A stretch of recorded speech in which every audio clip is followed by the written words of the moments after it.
आज जर मला प्रॉब्लेम आहे कोणापासनं, whether it's my relationship, my money, my health, my career किंवा कुठल्याही बाबतीत, तर त्या गोष्टीचा प्रॉब्लेम नाही आहे. प्रॉब्लेम माझ्यात कुठेतरी आहे. ती फक्त रिफ्लेक्ट करते, मला दाखवते की तुला या एरियामध्ये काम करण्याची गरज आहे. आणि हे मिसअलाइनमेंटमुळे होतं. So what is misalignment?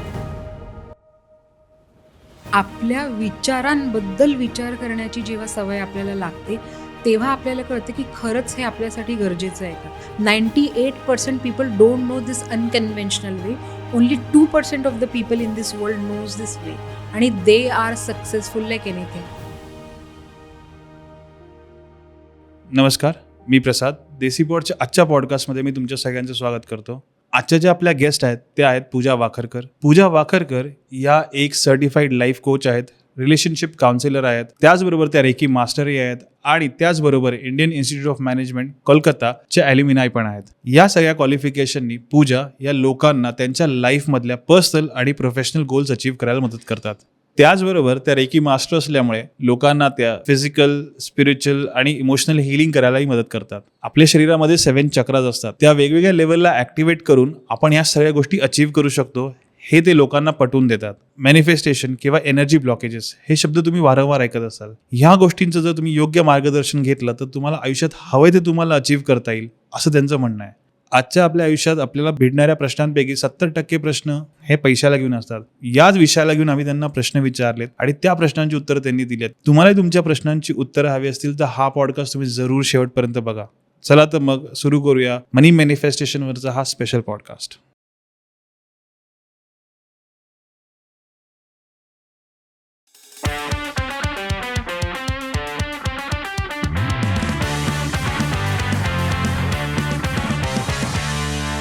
Welcome Pooja, welcome to Desi Pod. Thank you. कशा आहात तुम्ही? मज्जेत ॲज युजल. ओके. तुम्ही सगळ्यात पहिल्यांदा तुम्हाला विचारायचं आहे मला की ना, भरपूर वेळेला आपण ऐकतो असं की मला ना शिकायला एक कोच हवा आहे, जो शिकवेल मला, एक्झामची तयारी करायला कोच हवा आहे, स्पोर्ट्ससाठी एक कोच हवा आहे. पण लाईफ कोच हे मी आत्ता हल्ली ऐकायला लागलो. तर लाईफ कोच हे नेमकं काय असतं किंवा लाईफ कोचिंग हे काय असतं आणि त्यासाठी लाईफ कोच असतो आणि त्याचे काय फायदे असतात? शुअर. सो बेसिकली आपण सगळे GPS यूज करतो, गुगल मॅप्स, करेक्ट? सो आपण गुगल मॅप्स कशासाठी यूज करतो की एका डेस्टिनेशनवर ना दुसऱ्या डेस्टिनेशनवर जेव्हा आपल्याला जायचं आहे आणि we don't know the way, correct? So तेव्हा आपण GPS लावतो आणि we go to that destination very very easily. So same ways life coach is also a Google map for your inner life. आतल्या जगात पण आपल्याला एका ठिकाणाहून दुसऱ्या ठिकाणी पोहोचायसाठी जो मॅप हवा असतो तो मॅप एक लाईफ कोच तुम्हाला देतो. Life coach makes your life easier. कारण असा जेव्हा आपल्याला रस्ता माहिती नसतो तर आपण मे बी लेफ्ट घेऊ तिथे गड्डे असतील, राईट घेऊ तिथे गर्दी असेल किंवा कसंही. But when you have someone who already know the way and if that person guides you then life becomes easy. कारण life is a journey, right? And we want to achieve few things in our life. So ते achieve करण्यासाठी जे पण अडथळे येतात आहे, जे blockages येतात आहे तुमच्या इमोशनल लेवलवर, तुमच्या थॉट्स लेवलवर आणि तुमच्या बिलीफ्स लेवलवरती, ते अंडरस्टँड करणं, त्यांना कसं रिझॉल्व्ह करायचं आणि जिथे तुम्हाला पोचायचं आहे तिथे इझिएस्ट वेमध्ये तुम्ही कसं पोचणार, हा जे गाईड करणारा व्यक्ती असतो, that's who your life coach is. Okay.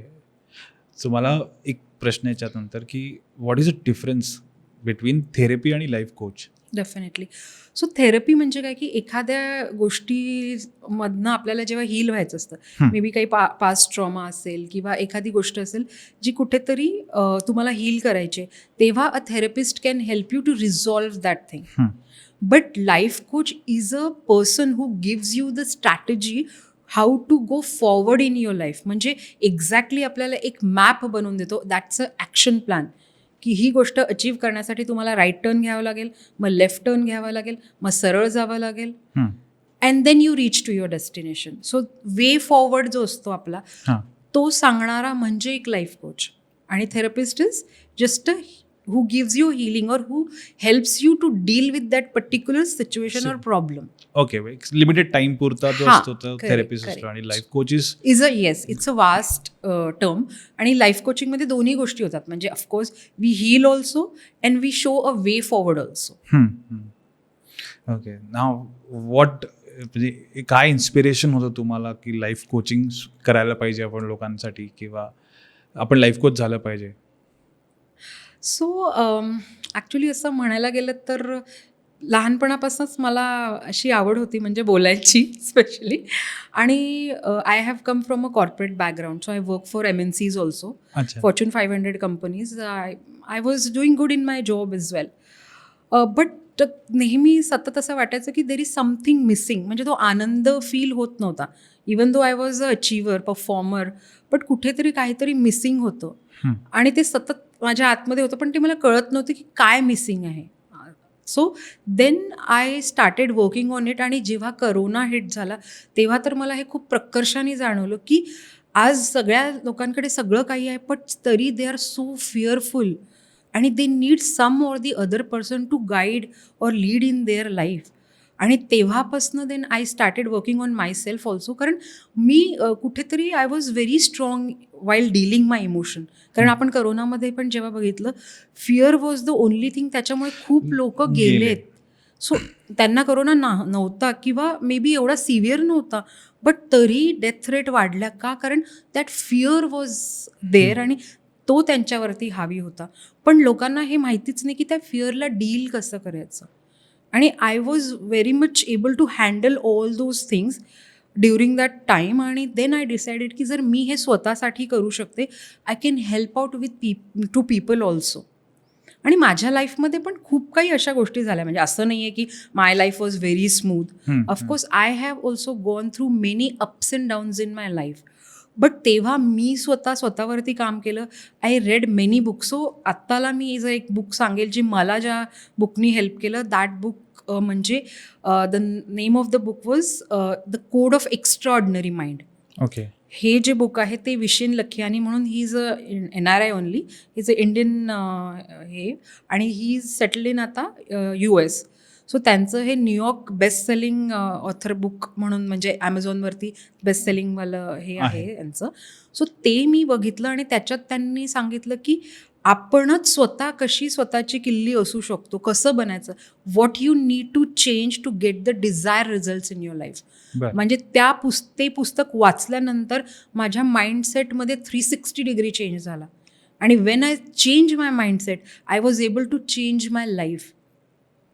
आणि पण हे सगळ्यांना हे गोष्टी मिळतीलच असं नाही आहे. ते मला मिळालं आणि माझ्यामध्ये मे बी ते कपॅसिटी होत्या की मी ते स्वतः शिकली.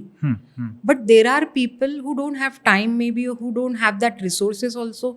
त्यांच्यासाठी एक लाईफ कोच खूप गरजेचा असतो. आणि 80% जनता इज लाईक दॅट. त्यांना माहितीच नाही आहे कुठे काय कसं करायचं. That's when they need a life coach. Okay.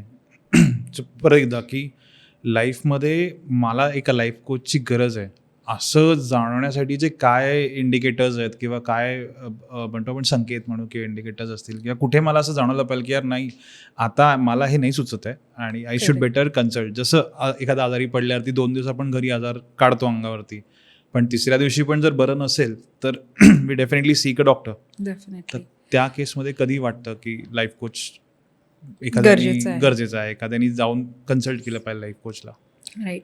So तुम्हाला जेव्हा लाईफमध्ये आपल्याला काही अचीव्ह करायचं असेल किंवा इन जनरल पण, हॅव यू एव्हर फेल्ट की I am feeling stuck here, असा तुम्हाला अनुभव आलाय का? बऱ्याच वेळा. करेक्ट. आणि अशा काही गोष्टी असतात ज्या तुम्ही स्वतःच्या सॉल्व्ह नाही करू शकत. हो. You stuck in that particular loop. असे एक्झाम्पल तुमचे स्वतःकडे असतील, right? That time you need a external help. आणि लाईफ कोच हा असा व्यक्ती की तो तुम्हाला दाखवतो की तुम्ही फक्त इथे फसलेले आहात. This is not you, this problem is not you, you can come out of it. पण आत्ताला जी तुमची करंट एनर्जी आहे किंवा तुमची जी स्ट्रेंथ आहे ती कुठेतरी कमी पडते, म्हणून तुम्ही इथे अडकलेल्या. So when a life coach gives you a different angle to see the things, then your life changes. So असं जेव्हा पण तुम्हाला वाटतं, आणि देर इज नथिंग स्पेसिफिक की तुम्हाला फक्त पैसा कमवतानाच हे वाटलं पाहिजे किंवा तुम्हाला फक्त रिलेशनशिपमध्येच हे वाटलं पाहिजे. कोणाला सेल्फ ग्रोथ पण हवी असते, की आज मी ज्या लेवलला आहे emotionally, mentally, physically, spiritually, financially किंवा रिलेशनशिपच्या बेसवर मला ह्या लेवलपासून दुसऱ्या लेवलपर्यंत जायचं आहे. But I don't know the वे. कारण माझी जी थॉट प्रोसेस आहे किंवा माझं जे नॉलेज आहे ते लिमिटेड आहे आणि त्या लिमिटेड नॉलेजसोबत मी जिथे पोचायचं आहे मी तिथे पोचू शकणार नाही आहे. I know that somehow because I have tried. कारण पहिले आपण आपल्याच लेवलला ट्राय करतो. कारण जसं ताप आला आपण काहीतरी घरी क्रोसिन घेतो आणि वी जस्ट फील की हे ठीक होऊन जाईल. बट वेन ते होत नाही तेव्हा आपण डॉक्टरकडे जातो. So whenever you feel की नाही आय हॅव डन ट्राईड, म्हणजे I have tried everything and still I am not able to resolve this problem. तो कुठलाही असू शकतो, तो छोट्यातला छोटा असू शकतो, तो मोठ्यातला मोठा असू शकतो. पण कारण आपण अडकलेला म्हणून तो आपल्याला मोठा वाटतो. बट जेव्हा एक व्यक्ती म्हणजे लाईफ कोच त्या प्रॉब्लेम्सला एका वेगळ्या व्ह्यूनी बघतो आणि तुम्हालाही सांगतो की तुम्ही इथे ते अडकलेलं आहे, this is how you can resolve it, so you can do it. So असं काही स्पेसिफिक नाही आहे, to be very honest with you. कधीही केव्हाही तुम्हाला लाईफ कोचची गरज पडू शकते.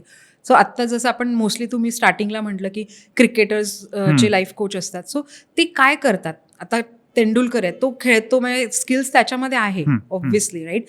पण त्या स्किल्सला एन्हान्स करायसाठी ही नीड्स अ कोच, की हां तुझ्यामध्ये या टेक्निक्स आहे, how to improve that to reach to or to maybe become the best version of yourself, right. That's when he needed a coach. हे आपल्याला generic माहिती आहे म्हणून we do that. But life कोचिंगसाठी म्हणजे लाईफला is also a journey, आणि या पॉईंटवरनं त्या पॉईंटपर्यंत पोचायची जी जर्नी असते ती करण्यामध्ये जरी तुम्हाला काही अडथळे येत असतील, then also you need a life coach. So on every level of your life you need a life coach. As a life coach मला ना एक विचारायचं आहे की का लोक अडकतात किंवा का कुठेतरी असं होतं की आपल्याला काही सुचत नाही आहे.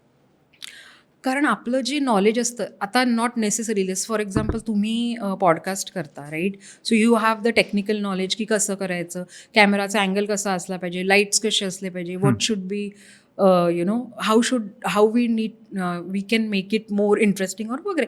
That is your knowledge. तर मला तुम्ही विचाराल, I don't know, I don't have a any knowledge about this, rather I have a zero knowledge about this. So तसंच आपल्याला प्रत्येक गोष्टीचं नॉलेज असेलच हे गरजेचं नाही आहे. आणि that's when we need a external help. आणि म्हणून एक लाईफ कोच तुम्हाला तेव्हा तिथे मदत करू शकतो.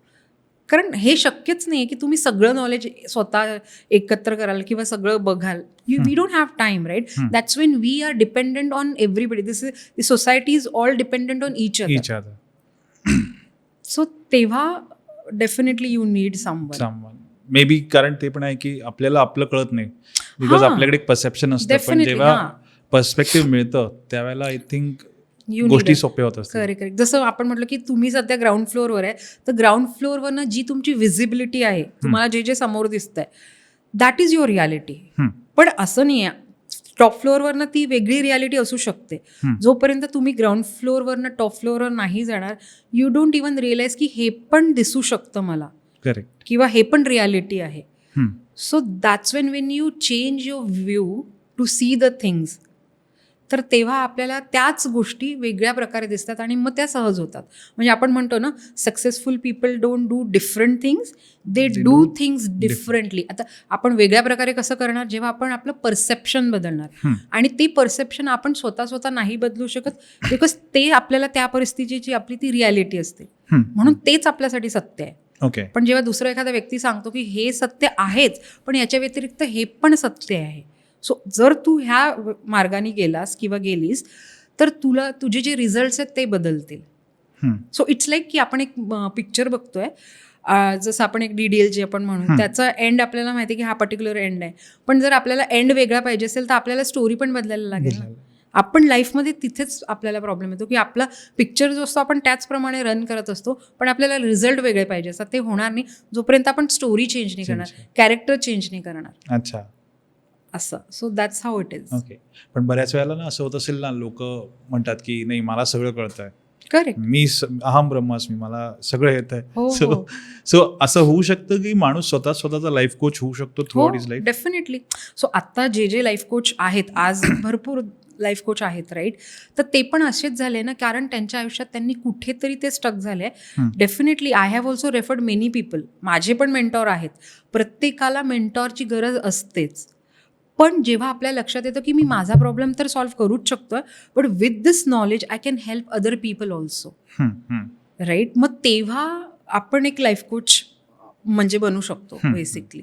तसं होतं. पण प्रत्येकामध्ये ही क्षमता आहे हे जरुरी नाही. सो आता मी ॲज अ सेड की I have worked with Fortune 500 companies, I was earning well, सगळं काही होतं. पण माझ्यामध्ये जर ती फिलिंग नसती आली की काहीतरी कमी आहे, I need to do something else, तर मी या गोष्टीकडे वळलीच नसती. मे बी माझा प्रॉब्लेम सॉल्व्ह केला असता and then back to normal, back to life. तर जरुरी नाही की ही गोष्ट सगळ्यांमध्ये असेलच. ज्याच्यामध्ये आहे त्यांनी त्याचं पॅशन फॉलो करावं. It's all about what your passion is, understanding की तुम्हाला कशात आनंद मिळतो. असं मला याच्यात आनंद मिळतो की एखाद्या व्यक्तीच्या लाईफमध्ये जर मी थोडा जरी बदल घडवू शकेल तर that is my achievement. So what you find your achievement is, it depends on you completely. So that's why सगळे लाईफ कोच असतीलच असं नाही आणि नसतीलच असं पण नाही. ओके. आता ना मला विचारायचं आहे की तुमच्याकडे मोस्ट ऑफ द टाइम जे लोक अप्रोच होतात, काय असं बेसिक तुम्हाला वाटतं की this is the cause of the problem that they are having? सगळ्यात पहिले सुरुवातीला तर स्ट्रेसनीच होते ऑनेस्टली, की आपल्याला असं वाटतं की माझ्या आयुष्यात जे घडायला पाहिजे आयडियली ते होत नाही आहे, because I am like very much in stress. म्हणजे कारण आजकालची आपली जी लाईफ आहे ती खूप डिझायर बेस्ड झालेली आहे की मला घर पाहिजे, गाडी पाहिजे, बंगला पाहिजे. इवन ते मिळाल्यावरती 2 BHK पाहिजे असेल, आता मला 3 पाहिजे किंवा माझं 4 पाहिजे किंवा गाडी पण मला सिडॅन पाहिजे, मग मला SU पाहिजे, XU, whatever. So there is no end to it, right. पण ह्या गोष्टी मिळवायच्या मागे आपली जेव्हा कपॅसिटी कमी पडते तेव्हा वी फील स्ट्रेस की मला आयुष्यात जे कमवायचं आहे किंवा जे मिळवायचं ते नाही मिळतं. आणि आपण सतत कंपॅरिझन करत राहतो कोणा ना कोणाशी, आणि समोरच्या व्यक्तीकडे काहीतरी वेगळं असणारच आहे. आपण वेगळं आहे, तो वेगळा आहे, राईट. पण त्याची जर्नी वेगळी, आपली जर्नी वेगळी. पण ते जर आपण आपली जर्नी बनवून घेतली so we will become stressful. एखादा डॉक्टर आहे एक्झाम्पल, पण तो म्हणेल की जे इंजिनियर करतो ते मी करायचं आहे मला, सो त्याच्यामध्ये ते स्किल्स नाही आहे, तर तो स्ट्रेसफुल राहणारच आहे. पण हे कळणं पण गरजेचं की मी डॉक्टर आहे, मी डॉक्टर म्हणूनच जेव्हा काम करेल तेव्हा मी माझ्यामधलं जे बेस्ट म्हणजे जे पोटेन्शियल आहे ते मी बाहेर काढू शकतो. ही अंडरस्टँडिंग जेव्हा येईल तेव्हा त्याला स्ट्रेस येणार नाही. पण जो डॉक्टर इंजिनियरच बनायचा प्रयत्न करेल तो सतत स्ट्रेसमध्येच राहील. तसंच आपल्याला जे पाहिजे आहे ते खरंच मला पाहिजे आहे का, ही अंडरस्टँडिंग असणं पण खूप गरजेची. ती मोस्ट ऑफ द टाईम नसतेच, कारण समोरच्यानी हे मिळवलं ना, मग मला पण ते पाहिजे. ते मिळवण्यामागे आपण जो स्ट्रगल करतो आणि जे आपल्या लाईफमध्ये आत्ता आहे त्याच्यावरती आपण फोकसच करत नाही, तर त्याच्यामुळे जे आहे त्याचा आनंद घेत नाही आणि जे नाही आहे त्याच्या मागे पळतोय. So that becomes very very stressful. आणि हे आजच्या डेटमध्ये प्रत्येकाच्या लाईफमध्ये आहे, कारण या समाजाची एक चौकट आहे की हा सक्सेसफुल व्यक्ती म्हणजे काय, की याच्याकडे इतके पैसे असले पाहिजे, गाडी असली पाहिजे, घर असलं पाहिजे किंवा काही. सो आपण सतत त्या डेफिनेशनमध्ये फिट होण्याचा प्रयत्न करत असतो. It's not about you don't need to fit in every definition. ती एक स्टँडर्ड बनवलेली आहे, पण त्याच्यात किती फिट व्हायचं हे तुम्ही तुमचं ठरवायला पाहिजे. सो ते आपण ठरवूच शकत नाही, आणि दुसरा जो सांगतो तेच बरोबर आहे म्हणून मला ते करायचं आहे, ह्यामुळे मग आपण फसत जातो आयुष्यात. सतत कुठेतरी प्रूव्ह करायचंय. करेक्ट. कारण सक्सेसची डेफिनेशनच आपण जी फॉलो करतो आहे तर तिथेच आपलं कुठेतरी चुकतं, की आनंद मिळवणे म्हणजे मी जिथे आहे तो पण एक आनंद आहे, ही अंडरस्टँडिंगच नाही. कारण आपण सतत पळतोय, तर त्याच्यासाठी आपल्याला थांबावं लागेल, बघावं लागेल की मला काय पाहिजे, खरंच मला कशात आनंद मिळतो. हे ज्या दिवशी तुम्हाला कळेल त्या दिवशी हा सगळे प्रॉब्लेम सॉल्व्ह होईल. पण आपण स्वतःकडे न बघता आपण दुसऱ्यांकडे बघतो, हा मेजर प्रॉब्लेम आहे, आणि मग फसत जातो. मग फसलं की मग आपण त्या लूपमध्येच फिरत राहतो. करेक्ट. सो असं एखाद्या केस डिटेल शेअर करू शकता तुम्ही, की एखादा असं काहीतरी वेळ स्ट्रेस होता पण ते रिझॉल्व्ह झालं आणि that guy is now, or that client is at a different height now? हां, करेक्ट. जसं आता बोलता बहुतेक आपण डिस्कस केलं होतं, माझी एक क्लायंट होती.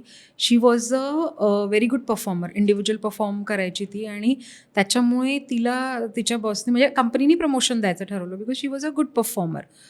बट प्रॉब्लेम असा होता की जेव्हा तिला एक टीम असाईन केली 10 ते 15 लोकांची, तेव्हा तिला असं वाटलं की मी हे करू शकत नाही. बिकॉज जोपर्यंत मला स्वतःला काम करायचं होतं, I was okay because I know my work. पण आता 10 लोकांकडनं ते काम करून घेणे ही कपॅसिटी माझ्यामध्ये नाही आहे असा तिचा समज होता. आणि that situation was very very stressful for her. म्हणजे तसं बघितलं तर प्रमोशन मिळणं ही एक आनंदाची गोष्ट आहे, पण तिच्या फेसवरती ते न्यूज ऐकून आनंद नसून स्ट्रेस होता. ओके. की हे मी कसं करू शकेन. Then she came to me and she ask me की आता मी हे कसं करू. Then I teach her few techniques ज्या मी माझ्या सेशन्समध्ये घेते. And within 3 sessions she realise की तिच्यामध्ये पोटेन्शियल आहेच. कारण जेव्हा ती स्वतः परफॉर्म करू शकते तेव्हा सेम फॉर्म्युला ती दुसऱ्यांना पण अप्लाय करू शकते. फक्त तिचा जो थॉट प्रोसेस होता की हे मी करू शकते पण मी दुसऱ्यांकडनं नाही करू शकत, हे तिला ब्लॉक करत होतं. ते आम्ही आयडेंटिफाय केलं आणि ते कसं रिझॉल्व्ह करायचं हे मी तिला समजवलं. When she did that, so within 3 sessions she started performing with the team also. Okay. Now she is handling a team of 15 people very confidently. So confidence तिच्यामध्ये तो परत आला होता तिच्याच जवळ. पण I help her to identify की कशामुळे तो येत नाही आहे आणि त्याला कसं अपलिफ्ट करायचं. सो ते she become stressful and then she achieve whatever she wanted to achieve. Okay. So do you say की फक्त स्ट्रेसच आहे जो आपल्याला म्हणजे इट स्टॉप्स अस, का त्याच्याबरोबर मला असं वाटतं की फिअर आहे किंवा अँझायटी वगैरे आहे का? These are all because the stress. Stress is a symptom. अच्छा. सो आपल्याला स्ट्रेसला अंडरस्टँड करायची खूप लिमिटेड डेफिनेशन आहे. आपल्याला वाटतं की एखादी गोष्ट करता येत नाही आहे, त्या गोष्टीची आलेला जो प्रेशर आहे दॅट इज स्ट्रेस. बट स्ट्रेसची इतकी लिमिटेड डेफिनेशन नाही आहे. Stress is your bodies response mechanism, की आपण त्या गोष्टीला कसं रिस्पॉन्ड करतो आहे. And behind that there are emotions which is driving you. So stress is just a symptom किंवा वे ऑफ रिस्पॉन्स. बट जसं तुम्ही म्हटलं की स्ट्रेस हा फक्त एक गोष्ट नाही आहे. देर are many emotions. So there R layers. आता आपण कसं लेयर्सवर मी काम करते, दॅट इज लाईक की फर्स्ट लेयर जी आहे that is your thought level, जो इथनं सुरू होतो की ही गोष्ट मी करू शकत नाही आहे. This is your thought. त्याच्या मागे एक नेक्स्ट लेवल असते दॅट इज कॉल्ड इमोशन्सची लेयर. बरं. त्याच्यामध्ये आपण आयडेंटिफाय करतो की मला भीती वाटते आहे म्हणून मी ही गोष्ट करू शकत नाही. सो त्या भीतीमुळे तो विचार तुमच्या डोक्यामध्ये पॉपअप झालेला आहे. आणि नॉट जस्ट फक्त मला हे इमोशनली वाटतं आहे, पण त्याच्या मागे माझा एक बिलीफ पण आहे की कुठेतरी मी आयुष्यात कधी केलंच नाही किंवा माझ्या आयुष्यामध्ये जे लोक आलेले आहेत त्यांनी हे कधीच अचीव्ह केलं नाही. एक्झाम्पल की आज आपण एक मध्यमवर्गीय लोक आहेत. आपण जर मी म्हटलं की तुम्हाला उद्या मर्सिडीज घ्यायची आहे, right. So somehow 80 lakh 1 crore किंवा more than that's cost you. So हा पहिला विचारच तुमच्यासाठी भीतीचा आहे की मी मर्सिडीज घेऊ शकणारच नाही. तुमच्या डोक्यात विचार आला मला मर्सिडीज घ्यायची, लगेच तुम्ही तुमच्या फिअर झोनमध्ये जाल आणि म्हणाल की मी मर्सिडीज घेऊच शकत नाही कारण माझ्याकडे पैसा नाही. ओके, पैसा जरी असला तरी मग मी त्याचे EMI कसे फेडू, मग EMI जरी फेडली तर मी ती कुठे ठेवू, कसं मेंटेन करू. सो 4 निगेटिव्ह गोष्टी जेव्हा त्या येतील त्या कुठून येतात, त्या तुमच्या आतल्या असलेल्या फिअरमधून येतात आहे. करेक्ट. पण तो फिअरही कुठून आलाय, कारण आपली जी मेंटॅलिटी आहे, बिकॉज वी आर मध्यमवर्गीय. ठीक आहे, मध्यमवर्गीयांची लिमिट फक्त तितकीच आहे की मर्सिडीज ही त्यांच्या आवाक्यातली नाहीच आहे. बट हेच जर अंबानीच्या मुलांनी म्हटलं की मला मर्सिडीज घ्यायचे, सेकंड थॉट नाहीच आहे. कारण त्यांनी लहानपणापासून ते बघितलं की Mercedes is very easy for me. So त्याच्यासाठी तो फिअर नाही आहे, पण आपल्यासाठी आहे. सो हा फक्त थॉट लेवलवरती आपण काम नाही करत. आपण थॉटला आयडेंटिफाय करतो की त्या मागे आपण काय इमोशन्स देतोय आणि ते इमोशन कुठल्या बिलीफमधनं जनरेट होत आहे. सो जेव्हा आपण रूट कॉजला डील करतो तेव्हा तो रिप्रोग्राम होतो. ते कसं करायचं ते I teach in my sessions. अच्छा. सो यू सेड स्ट्रेस, नंतर आपण फिअर आणि ना त्याच्यामध्ये एक आलं emotion. Correct. So there are 5 type of viruses if we discuss, की मेजरली 5 टाईप्स ऑफ व्हायरसेस आणि त्याचे डिफरंट शेड्स आहे. सो सगळ्यात पहिला जो व्हायरस आहे दॅट इज कॉल्ड फिअर. प्रत्येक गोष्ट करण्यामागे आपल्या आतमध्ये एक फिअर असतं. करेक्ट. म्हणून त्या गोष्टीपर्यंत आपण पोहोचू शकत नाही. सेकंड, आपल्याला गिल्ट असते की कुठेतरी पास्टमध्ये आपण चुकलेलो आहे किंवा जेवढं आपल्याला आयडियली करायला पाहिजे आपण ते केलेलं नाही आहे, तर कुठल्या गोष्टीचा आपल्याला गिल्ट येतो, आपण एक्सपिरियन्स केलेला आहे. थर्ड व्हायरस इज युअर अँगर, की एखाद्या गोष्टीबद्दलचा जो राग असतो सिस्टममध्ये तो पॉपअप होतो. 4th इज दुःख आणि 5th इज कमतरता. असे 5 प्रकारचे जे व्हायरस आहे ते आपल्याला नेहमी खाली ओढत असतात. So every emotion, so these are called negative emotions, आणि ते इमोशन्स आपल्याला खाली ओढत असतात. पण ते इमोशन्स जनरेट होण्यामागचे काय बिलीफ्स आहे ते जेव्हा आपण आयडेंटिफाय करतो तेव्हा आपोआप ते इमोशन्स पण रिझॉल्व्ह होतात. सो जर एक्झाम्पलच द्यायचं झालं तर आत्ता आपण म्हणजे एक थोडं डिटेल आहे हे एक्झाम्पल इवन दो, तर एक व्यक्ती माझ्याकडे आता आला लेटेस्ट, आणि ही वॉज व्हेरी स्ट्रेसफुल, आणि त्याला असं त्याचा परफॉर्मन्स इश्यू येत होता, प्रत्येक गोष्टीमध्ये स्ट्रेस रिफ्लेक्ट होता.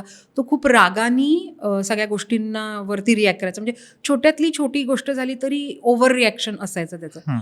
आणि त्यामुळे समोरच्या व्यक्तीला जर आपल्याला एखादी गोष्ट समजवायची, पण मी सतत तुम्हाला सांगते की तुझ्याकडनं हे होणारच नाही, तू करूच शकत नाही, आणि मी सतत रागाने तुम्हाला सांगते की तुम्ही नाही करू शकता, तर तुम्ही पण गिवअप कराल आणि यू सेड की नाही मला नाही करायचं, मी नाही करू शकत, I can deal with you. Correct.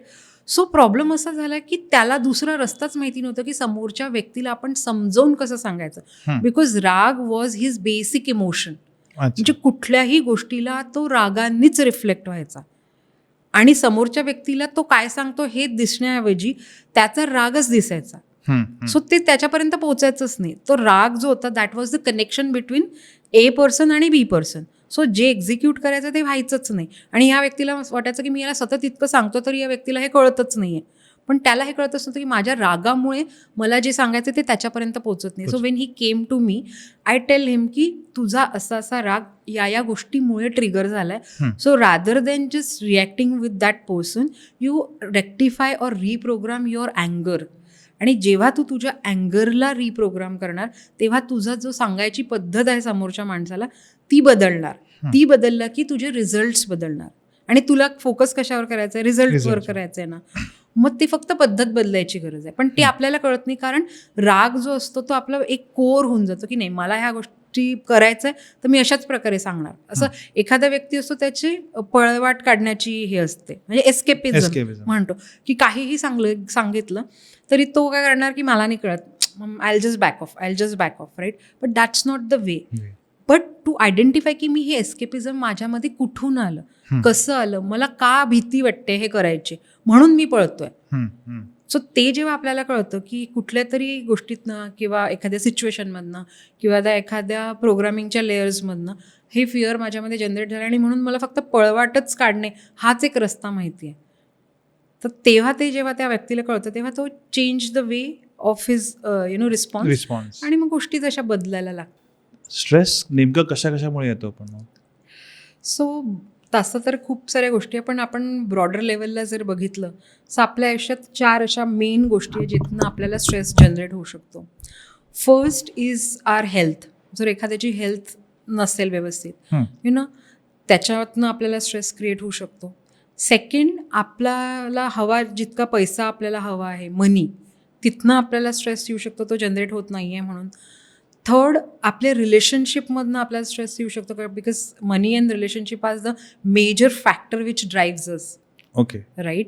आणि थर्ड इज आर करिअर, किंवा आपण सेल्फ ग्रोथ म्हणू शकतो, म्हणजे लर्निंग, आपल्याला जिथे पोहोचायचं आहे एखाद्या गोष्टीकडनं दुसऱ्या गोष्टीकडे, तिथनं. सो ह्या 4 मेजर गोष्टी आहेत. बाकी त्यांचे अजून डीपर लेवलला शेड्स आहेत जे आपण रिव्हील करतो किंवा बोलतो, बट मेजरली या 4 गोष्टी आहेत ज्याच्यातनं स्ट्रेस क्रिएट व्हायला लागतो. अच्छा, आपण ना एकेकावरती बोलूया. सो रिलेशनशिप म्हणजे फक्त हजबंड वाईफ आहे किंवा फादर मदर आहे किंवा आपलं कोणाशी आहे असं आहे का, फक्त हजबंड वाईफ? नाही, रिलेशनशिप म्हणजे बघा, ह्या सोसायटीत प्रत्येकच गोष्ट रिलेशनशिपवर आहे. आता ते तुमचं पार्टनरशी असेल, तुमचं तुमच्या मुलांशी असेल, तुमचं आईवडिलांशी असेल, तुम्ही जर एखादी कंपनीमध्ये ओनर असाल तर तुमच्या एम्प्लॉईजशी असेल, तुम्ही ऑफिसमध्ये काम करत असाल तुमच्या कलिगशी असेल, मित्रमैत्रिणींशी असेल. So relationship is the base, आणि ते कुठल्याही लेवलला असू शकते. सो नॉट नेसेसरीली की ते फक्त पार्टनरच्या लेवलला. तिथे आपल्या एक्सपेक्टेशन जास्त असतात, म्हणून आपण रिलेशनशिप म्हटलं की फक्त पार्टनर किंवा आपले जे क्लोजनेट असतात ते आपल्याला लक्षात. बट कलिग्स पण बघा, आता आपण जर जॉब करतोय so our maximum time goes in the office. मग तिथे जर आपल्या कलिगशी किंवा आपल्या बॉसशी आपलं रिलेशन चांगलं नसेल, कॉर्डियल नसेल, तर आपोआप तिथनं स्ट्रेस जनरेट होणार. म्हणजे एखादा तुमचा बॉस आहे, त्याच्याशी तुमचं रिलेशन चांगलं नाही, त्यांनी तुम्हाला बोलवलं की पहिलेच ट्रिगर करणार की अरे यार हा काहीतरी आता सांगणार आहे आपल्याला, कारण आपल्याला त्याचं बॉन्डिंग नाही आहे. पण तेच तुम्ही असा विचार करा की you're in the friend zone, किंवा तो तुम्हाला अंडरस्टँड करतोय, तुम्ही त्यांना अंडरस्टँड करताय, and when he calls you, you are like normal की हां. सो रिलेशनशिप म्हणजे फक्त स्पाऊसपुरती लिमिटेड आहे असं नाही आहे. वी आर ऑल रिलेशनशिप मध्येच घेरल्या गेलेलो आपण. तर प्रत्येकाशी आपण कुठलं रिलेशन्स असतंच, तिथनं येऊ शकतो. ओके. पण जेव्हा मी ना बऱ्याच लोकांशी बोलतो, मित्रांशी असेल किंवा, तर ते रिलेशनशिपमध्येच खूप प्रॉब्लेम्स असतात असं ते म्हणतात, ज्याच्यामध्ये स्पाउसेस आहेत. करेक्ट. कारण तिथे आपल्या एक्सपेक्टेशन जास्त आहे. सो आता मित्राकडनं आपल्या खूप लिमिटेड एक्सपेक्टेशन आहे की आपण मित्राला म्हटलं की मला तुझी या गोष्टीत मदत पाहिजे, तो म्हणेल नाही आता मला वेळ नाही आहे. So are your okay with that, right? असं नाही की नाही तू काच नाही करत, तू आलाच का नाही, तुला यायलाच पाहिजे. त्या एक्सपेक्टेशन आपल्या तशा नाही आहे. पण स्पाऊसकडनं आपल्या खूप बेसिक एक्सपेक्टेशन आहे की माझ्या पार्टनरनी असं वागायला पाहिजे. सो प्रॉब्लेम त्या रिलेशनमध्ये आहे असं नाही आहे, त्या एक्सपेक्टेशन कोणाकडनं आहे. आता सपोज तुम्ही मॅरिड असेल तर मे बी तुमच्या स्पाऊसकडनं असेल. सपोज तुम्ही अनमॅरिड आहे किंवा पेरेंट्सवरती डिपेंड आहे तर त्या एक्सपेक्टेशन तुमच्या पेरेंट्सकडनं असेल. किंवा तुम्ही म्हणजे आता एक 50-60 वर्षाचे व्यक्ती आहे किंवा 60-70 वर्षाचे जे एल्डरली पीपल आहे, त्यांची डिपेंडन्सी त्यांच्या मुलांवर असते. त्यांना नाही रिस्पॉन्ड केलं तर मग त्यांचे एक्सपेक्टेशन कोणाकडनं आहे? आपल्या मुलांकडनं.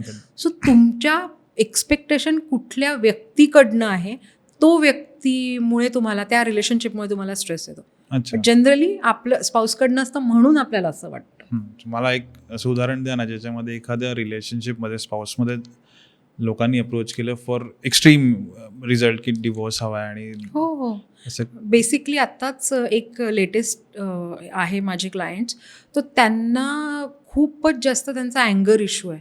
म्हणजे तो भरपूर गोष्टींनी बिल्ड झाला, क्रिएट झाला, ते आम्ही त्या सेशन्समध्ये एक्सप्लोर केलंच. पण जेव्हाही ते त्या आपल्या म्हणजे बायकोसोबत बोलतात तेव्हा ते त्या म्हणजे त्यांना कन्व्हेच करू शकत नाही. प्रत्येक वेळी त्यांच्या ज्या अपेक्षा पूर्ण नाही झाल्यामुळे ज्या नाही झाल्या आहेत त्याच्यावरतीच त्यांचं सगळं काही डिस्कशन असतं. आणि मग आत्ता त्यांची इतकं हे झालं की त्यांनी एकमेकांना असं ठरवलं की आपण एकमेकांना जो आनंद खरंच द्यायला पाहिजे तो देऊच शकत नाही, रादर आपण वेगळं व्हायला पाहिजे, राईट? आणि मग ते माझ्याकडे आले आणि त्यांनी मला सांगितलं की यु नो वॉट, की मला माझ्या बायकोपासून प्रॉब्लेम आहे, ती असं करते, ती तसं करते, ती हे करते, ती ते करते, जे पण काय त्यांच्या कंप्लेंट्स होत्या.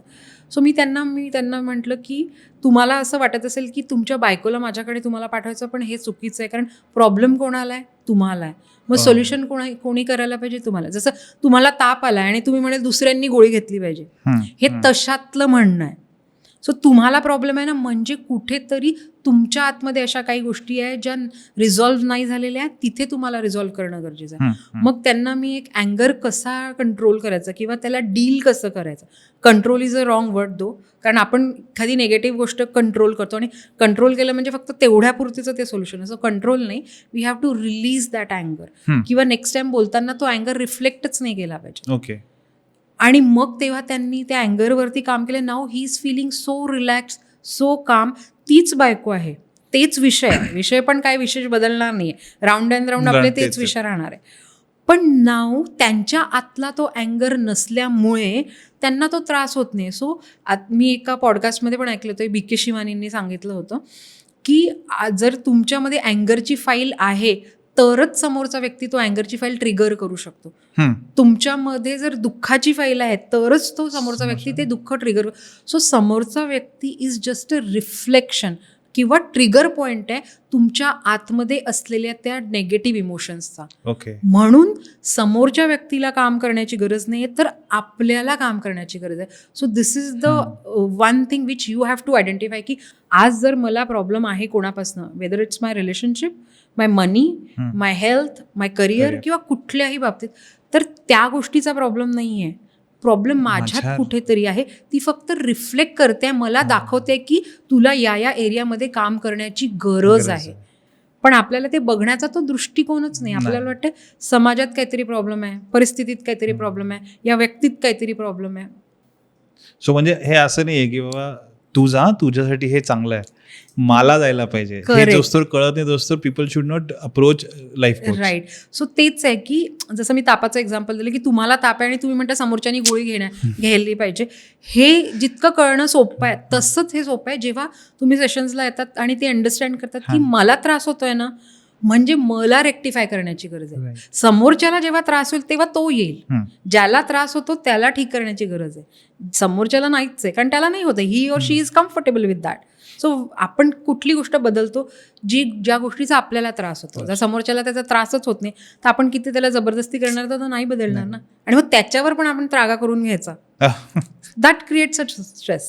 पण मग लोकांना हे जाणवतं की मला प्रॉब्लेम आहे, म्हणजे हे खूप सोसायटीमध्ये स्वतःला मला काहीतरी प्रॉब्लेम आहे असं म्हणणं is a taboo word these days. Correct.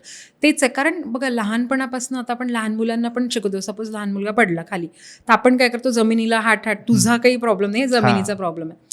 C ही पण फीड केलेलं आहे लहानपणापासनं की प्रॉब्लेम जर तुला झाला आहे तर you are not the culprit but the other thing or ती सिच्युएशन किंवा तो व्यक्ती is a culprit, so that आपल्याला तो स्ट्रेस नाही येत किंवा मग आपण म्हणजे नॉर्मल होऊन जातो. ही एक पद्धत आहे आपली, ती शिकवल्या गेलेली आहे आणि तीच आपल्या आतमध्ये रुळलेली आहे, म्हणून ते आपल्याला असं वाटतं. पण जर सारखा प्रयत्न करून पण तुम्हाला सोल्युशन मिळत नाही आहे आणि तुम्ही उगाचच एनर्जी घालवतात आहे सतत, तुम्ही करून बघितलं डेफिनेटली, तुम्ही 10 वेळा 15 वेळा 20 वेळा ते करून बघणार, पण तुम्हाला रिक्वायर्ड रिझल्ट येत नाही आहे, म्हणजेच आपण जिथे औषध लावायचं तिथे औषध न लावता दुसरीकडे लावतोय. मग कुठे लावायला पाहिजे हे अंडरस्टँड करण्याची कपॅसिटी जर आपल्यामध्ये नसेल, then we need an expert opinion की कुठे प्रॉब्लेम. सो हे आता जे बऱ्यापैकी चालू आहे समाजामध्ये, बऱ्याच वेळा लोक सुसाईड करतात, तर सुसायडल टेंडन्सी जी येते ती नेमके या 4 पैकी कुठल्या गोष्टीतून येते?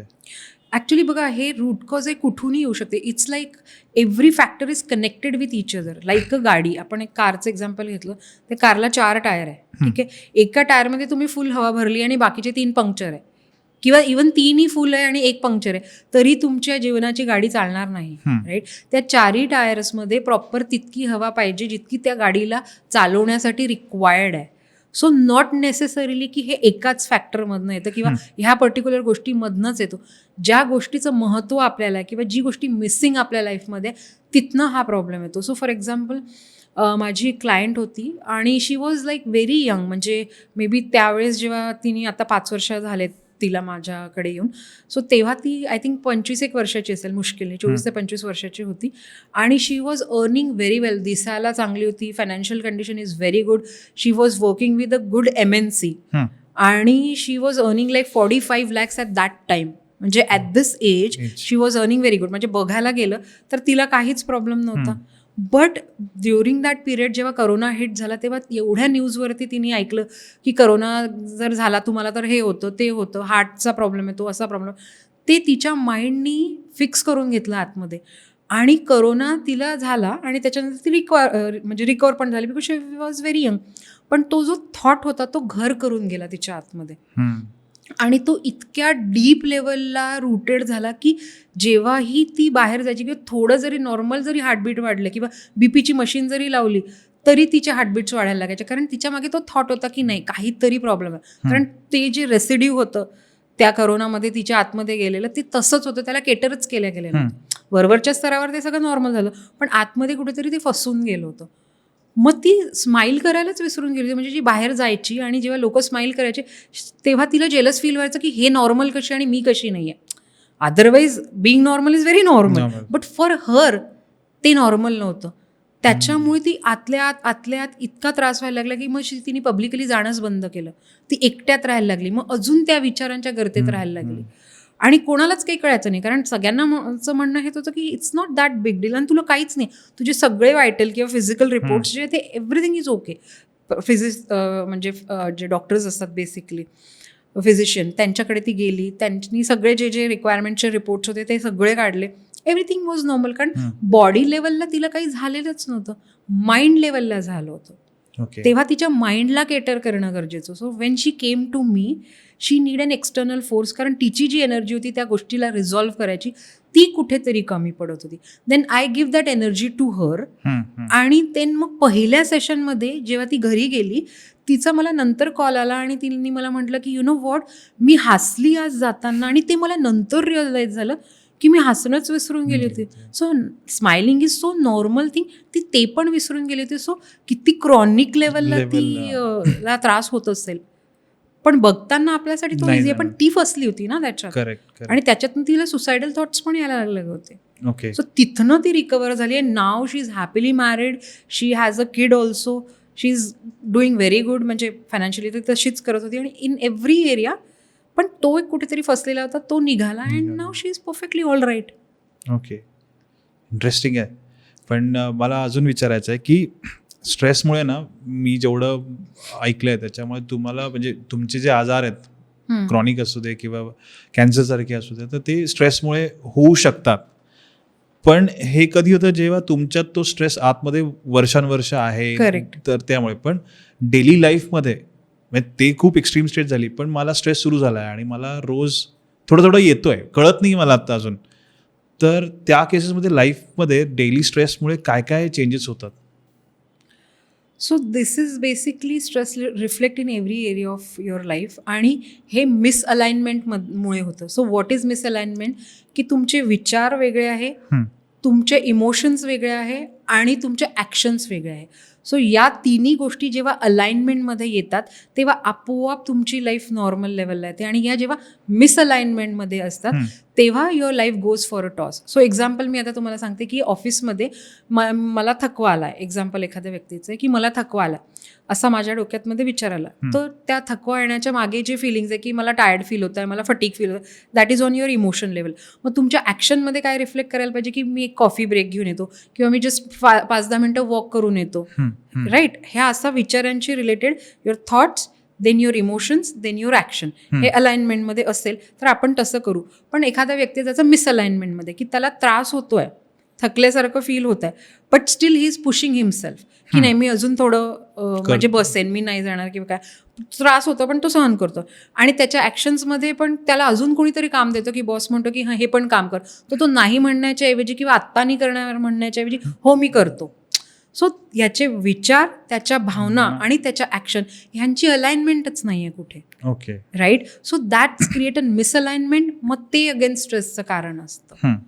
सो जेव्हा आपल्या ह्या तिन्ही गोष्टी अलाइनमेंटमध्ये येतात तेव्हा आपल्या लाईफच्या कुठल्याही सेक्टरला आपण सहज केटर करू शकतो. अच्छा. सो मगाशी बोलल्याप्रमाणे 4 व्हील जर म्हणलं तर that can be call it as a balancing. Yes, balancing आणि व्हील. आता आणि हे अलाइनमेंट अलाइनमेंट म्हणजे ज्याच्यामध्ये Yes. तुमच्या थॉट, ॲक्शन आणि इमोशन्स करेक्ट. सो मी एक रिलेशनशिपच्या बाबतीत पण एक एक्झाम्पल देईन या बाबतीत, जसं अलाइनमेंट आहे. सो एक्झाम्पल आहे की तुमचा पार्टनर आहे, त्याला लास्ट मिनिट प्लॅन कॅन्सल करायची सवय एक्झाम्पल, आणि नवरा आणि बायकोला बाहेर जायची, ती तयार होऊन बसली, बट ॲज युजल नवरा आला आणि त्यांनी म्हटलं की नाही आज पण आपलं जाणं होणार नाही. राईट? सो हा थॉट लेवलवरती हे झालं. आतमध्ये काय की आपला जो विचार असतो, आपण काय करतो की सतत चिडचिड किंवा हे किंवा राग येतो आपल्याला की हा काय असंच करतो नेहमी, याचं काय असंच असतं. आणि ॲक्शनमध्ये आपण काय करतो की आपण त्याला सांगतच नाही की प्रॉब्लेम कुठे आहे, व्यवस्थित समजून सांगतच नाही की प्रॉब्लेम असा आहे. मग नेक्स्ट टाइम परत जेव्हा हे होईल तर आपले रिॲक्शन्स वेगळ्याच होतील. Right? So this is called misalignment. Alignment म्हणजे काय की आता ठीक आहे, आपल्या पार्टनरचा आपल्याला स्वभाव माहिती आहे की तो लास्ट मिनिटला कॅन्सल करतो. आपण त्याच्यासोबत शांततेने बसायचं, पहिले स्वतःला आयडेंटिफाय करायचं की मला कुठल्या गोष्टीचा त्रास होतोय, की हा सतत असा वागतोय, या गोष्टींचा मला त्रास होतोय, त्याच्यामुळे माझ्या हातमध्ये अँगर जनरेट होतोय, मला खूप राग येतोय आणि माझ्या ॲक्शनमध्ये पण कुठेतरी मी तो रिफ्लेक्ट करते. त्याला न सांगता मी वेगळे ॲक्शन्स घेते आणि त्याला ते कळतच नाही की हिला प्रॉब्लेम काय झालाय. पण अलाइनमेंटमध्ये म्हणजे काय की आपल्याला हा थॉट आला की मला याचा त्रास होतोय, त्याच्यानंतर आपण त्याला केटर करण्यासाठी त्या व्यक्तीला जेव्हा समजून सांगतो की अंडरस्टँडिंगची फिलिंग की हां याला कळत नाही आहे, but I will tail him की असं असा प्रॉब्लेम आहे. आणि ॲक्शन काय घेतो की त्याला समजवतो, बस शांत, मला तुझ्या या गोष्टीचा राग येतोय आणि तू नेक्स्ट टाइम असं असणं नको किंवा 80-20 रेशो किंवा जे काही तुमच्या आतमध्ये इक्वेशन असं की 10 वेळापैकी 5 वेळा तू नाही म्हण, पण 5 वेळा तुला जायला लागेल, किंवा 8 वेळा तू नाही म्हण, 2 वेळा तर तुला कंपल्सरी जाईल. So that is how we create the boundaries. आणि समोरच्या व्यक्तीला पण ते कळायला लागतं. सो ते कधी होणार रिफ्लेक्ट, जेव्हा तुमच्या ॲक्शन्स बदलतील, जेव्हा तुम्ही सगळ्यात पहिले स्वतःला अंडरस्टँड कराल की मला पाहिजे काय आहे, माझ्या भावना काय, आणि त्याच्यासाठी मला ॲक्शन काय घ्यायची गरज आहे. सो रिलेशनशिपमध्ये पण हे एक एक्झाम्पल आहे. So alignment can come in any area. हा टूल आहे की या एरियाला अलाइनमेंट द्या, त्या एरियाला अलाइनमेंट द्या. सो जेव्हा तुम्ही अलाइनमेंटमध्ये येतात तेव्हा आपोआप सगळ्या गोष्टी केटर होतात. अलाइनमेंटवरती अजून थोडंसं, कारण की अलाइनमेंट मला जे आता तुम्ही बोलताना व्हिज्युअलाइज होत होतं तर ते असं आहे की आपण सिस्टीममध्ये इतके अलाईन असतो बऱ्याच वेळेला. फॉर एक्झाम्पल घ्यायचं झालं तर बँक आहे, बँक 9:30ला उघडते आणि संध्याकाळी 4:30-5ला बंद होत आहे. So somehow they have also made us aligned with their timing की आपण 7ला कोणी बँकेत जात नाही, उघडा ना 5 मिनिटं मला गडबड आहे, we don't go that. So alignment is very important. त्याच्याविषयी अजून थोडं डिटेलमध्ये. करेक्ट. सो जसं आता आपण रिलेशनशिपबद्दल बोलू तसं आपण पैशाबद्दल बोलूया अलाइनमेंटच्या केसमध्ये. एक्झाम्पल काय आहे की आज आपली जी लाईफ आहे ती 70% लाईफ रन होते बिकॉज ऑफ द मनी. म्हणजे 70% आपल्या लाईफमध्ये जे प्रॉब्लेम आहे ते पैशाचे प्रॉब्लेम्स आहेत मोस्टली, राईट. आता आपल्याकडे मनी का नाही आहे? कारण आपल्यामध्ये अलाइनमेंट नाही आहे. आता एखादी गोष्ट आहे, जसं मी मग अशी ते एक्झाम्पल सांगितलं की शी गॉट अँड प्रमोशन, तरी तिच्या आतमध्ये तो कॉन्फिडन्स नव्हता की ती ते करू शकेल. म्हणजे तशी पैशाची ऑपॉर्च्युनिटी पण होती ना ती, पण तिच्या आतल्या ज्या कॉन्फिडन्स नव्हता त्यामुळे ती ऑपॉर्च्युनिटी पण एक्सेप्ट करू शकत नव्हती. म्हणून तिच्या आयुष्यात जो जनरेट होणारा पैसा होता तो पण जनरेट नसता झाला. बट वेन शी अंडरस्टँड की कॉन्फिडन्सचा प्रॉब्लेम आहे, बाकी काही नाही आहे, राईट, तर तो पैसा आपोआप जनरेट झाला असता. तसंच एव्हरीथिंग इज एनर्जी. आता आपण जर थोडंसं डीपर लेवलवरती बोलू तर या जगामध्ये कुठलीही गोष्ट जी आहे त्याचा जो गाभा आहे किंवा त्याचा जो बेस आहे दॅट इज एनर्जी. एनर्जी म्हणजे काय की शास्त्र, अँड दिस इज क्वांटम फिजिक्सचा हे आहे, this is all scientific and I am just going little deeper on the terms of quantum physics. So quantum physics म्हणजे काय? सूक्ष्मचं सायन्स. कुठल्याही गोष्टीला आपण एका स्पेसिफिक मायक्रोस्कोपनी जेव्हा बघतो, whether it's a living thing, whether it's a non living thing, तर त्याच्यामध्ये एनर्जीचा जो स्रोत आहे तो म्हणजे अणू आहे. अणूच्या आतमध्ये काय? न्यूट्रॉन, इलेक्ट्रॉन, प्रोटॉन, आणि त्याच्या आतमध्ये पण जेव्हा शास्त्रज्ञ गेले तेव्हा त्यांना कॉर्क सारखा एक पदार्थ आपण म्हणू शकतो तो दिसला. त्याच्याही आतमध्ये जेव्हा त्यांनी मायक्रोस्कोप घालून बघितला तर त्यांना फक्त आणि फक्त कंपनं जाणवले, म्हणजे व्हायब्रेशन. सो प्रत्येक गोष्टीचं एक सेट व्हायब्रेशन आहे. सो दगड जरी आपल्याला दिसताना दगड दिसतोय पण तरी त्याच्या आतमध्ये पण व्हायब्रेशन आहे आणि त्या पर्टिक्युलर सेट व्हायब्रेशनमुळे त्याला फिजिकली दगडाचं रूप प्राप्त झालं आहे. पण या जगामध्ये ज्या नॉन लिव्हिंग गोष्टी आहेत त्या प्रत्येक गोष्टी एका सेट व्हायब्रेशनमध्येच फिरू शकतात. त्यांचं एक ब्लू प्रिंट आहे. फक्त माणूस हाच एक असा व्यक्ती आहे किंवा एक क्रिएशन आहे युनिव्हर्सचं ज्याचं आपल्या व्हायब्रेशनला चेंज करण्याची पूर्ण ज्याच्यामध्ये कपॅसिटी असते. ओके. जसं मी तुम्हाला म्हटलं की तुम्ही आनंदी फील करा, तुम्ही करू शकता ना विचार केल्यावर. तुम्ही एखादी आठवण घ्या ज्याच्यामध्ये तुम्हाला, आणि you can change your vibration. अच्छा, right, that means you have the capacity. Correct. So तसं जेव्हा प्रत्येक गोष्ट व्हायब्रेशन आहे तसं पैसा पण व्हायब्रेशन आहे. मनी इज ऑल्सो अन एनर्जी. जेव्हा आपण पैशाशी अलाइन होतो, आता पैशाची एनर्जी काय आहे तर सिक्युरिटी. म्हणजे आता मी तुम्हाला म्हटलं की तुम्हाला पैसा कशाला हवा आहे? So you want to feel safe, you want to feel secure, correct. So actually पैशाची एनर्जी काय आहे किंवा फ्रिक्वेन्सी काय आहे तर सिक्युरिटी किंवा सेफ्टी. फक्त पैसा हा माध्यम आहे, राईट. पण आपण काय करतो की आपण पैसा गोळा करण्याच्या मागे लागतो. आपल्याला हे कळतच नाही की आपल्याला ॲक्च्युली सिक्युरिटी पाहिजे किंवा सेफ्टी पाहिजे. सो आपलं अलाइनमेंट कशाला असायला पाहिजे? सिक्युरिटी आणि सेफ्टीची. सो ज्या दिवशी तुम्ही सेफ्टी किंवा सिक्युरिटीला अलाइन कराल त्या दिवशी पैसा आपोआपच तुमच्याकडे येणार आहे. Because everything is energy. So तुमच्या आतले विचार, तुमच्या भावना आणि तुमचे बिलीफ्स हे तुमच्या आतमध्ये वेगवेगळ्या प्रकारची फ्रिक्वेन्सी, एनर्जी क्रिएट करत असतात.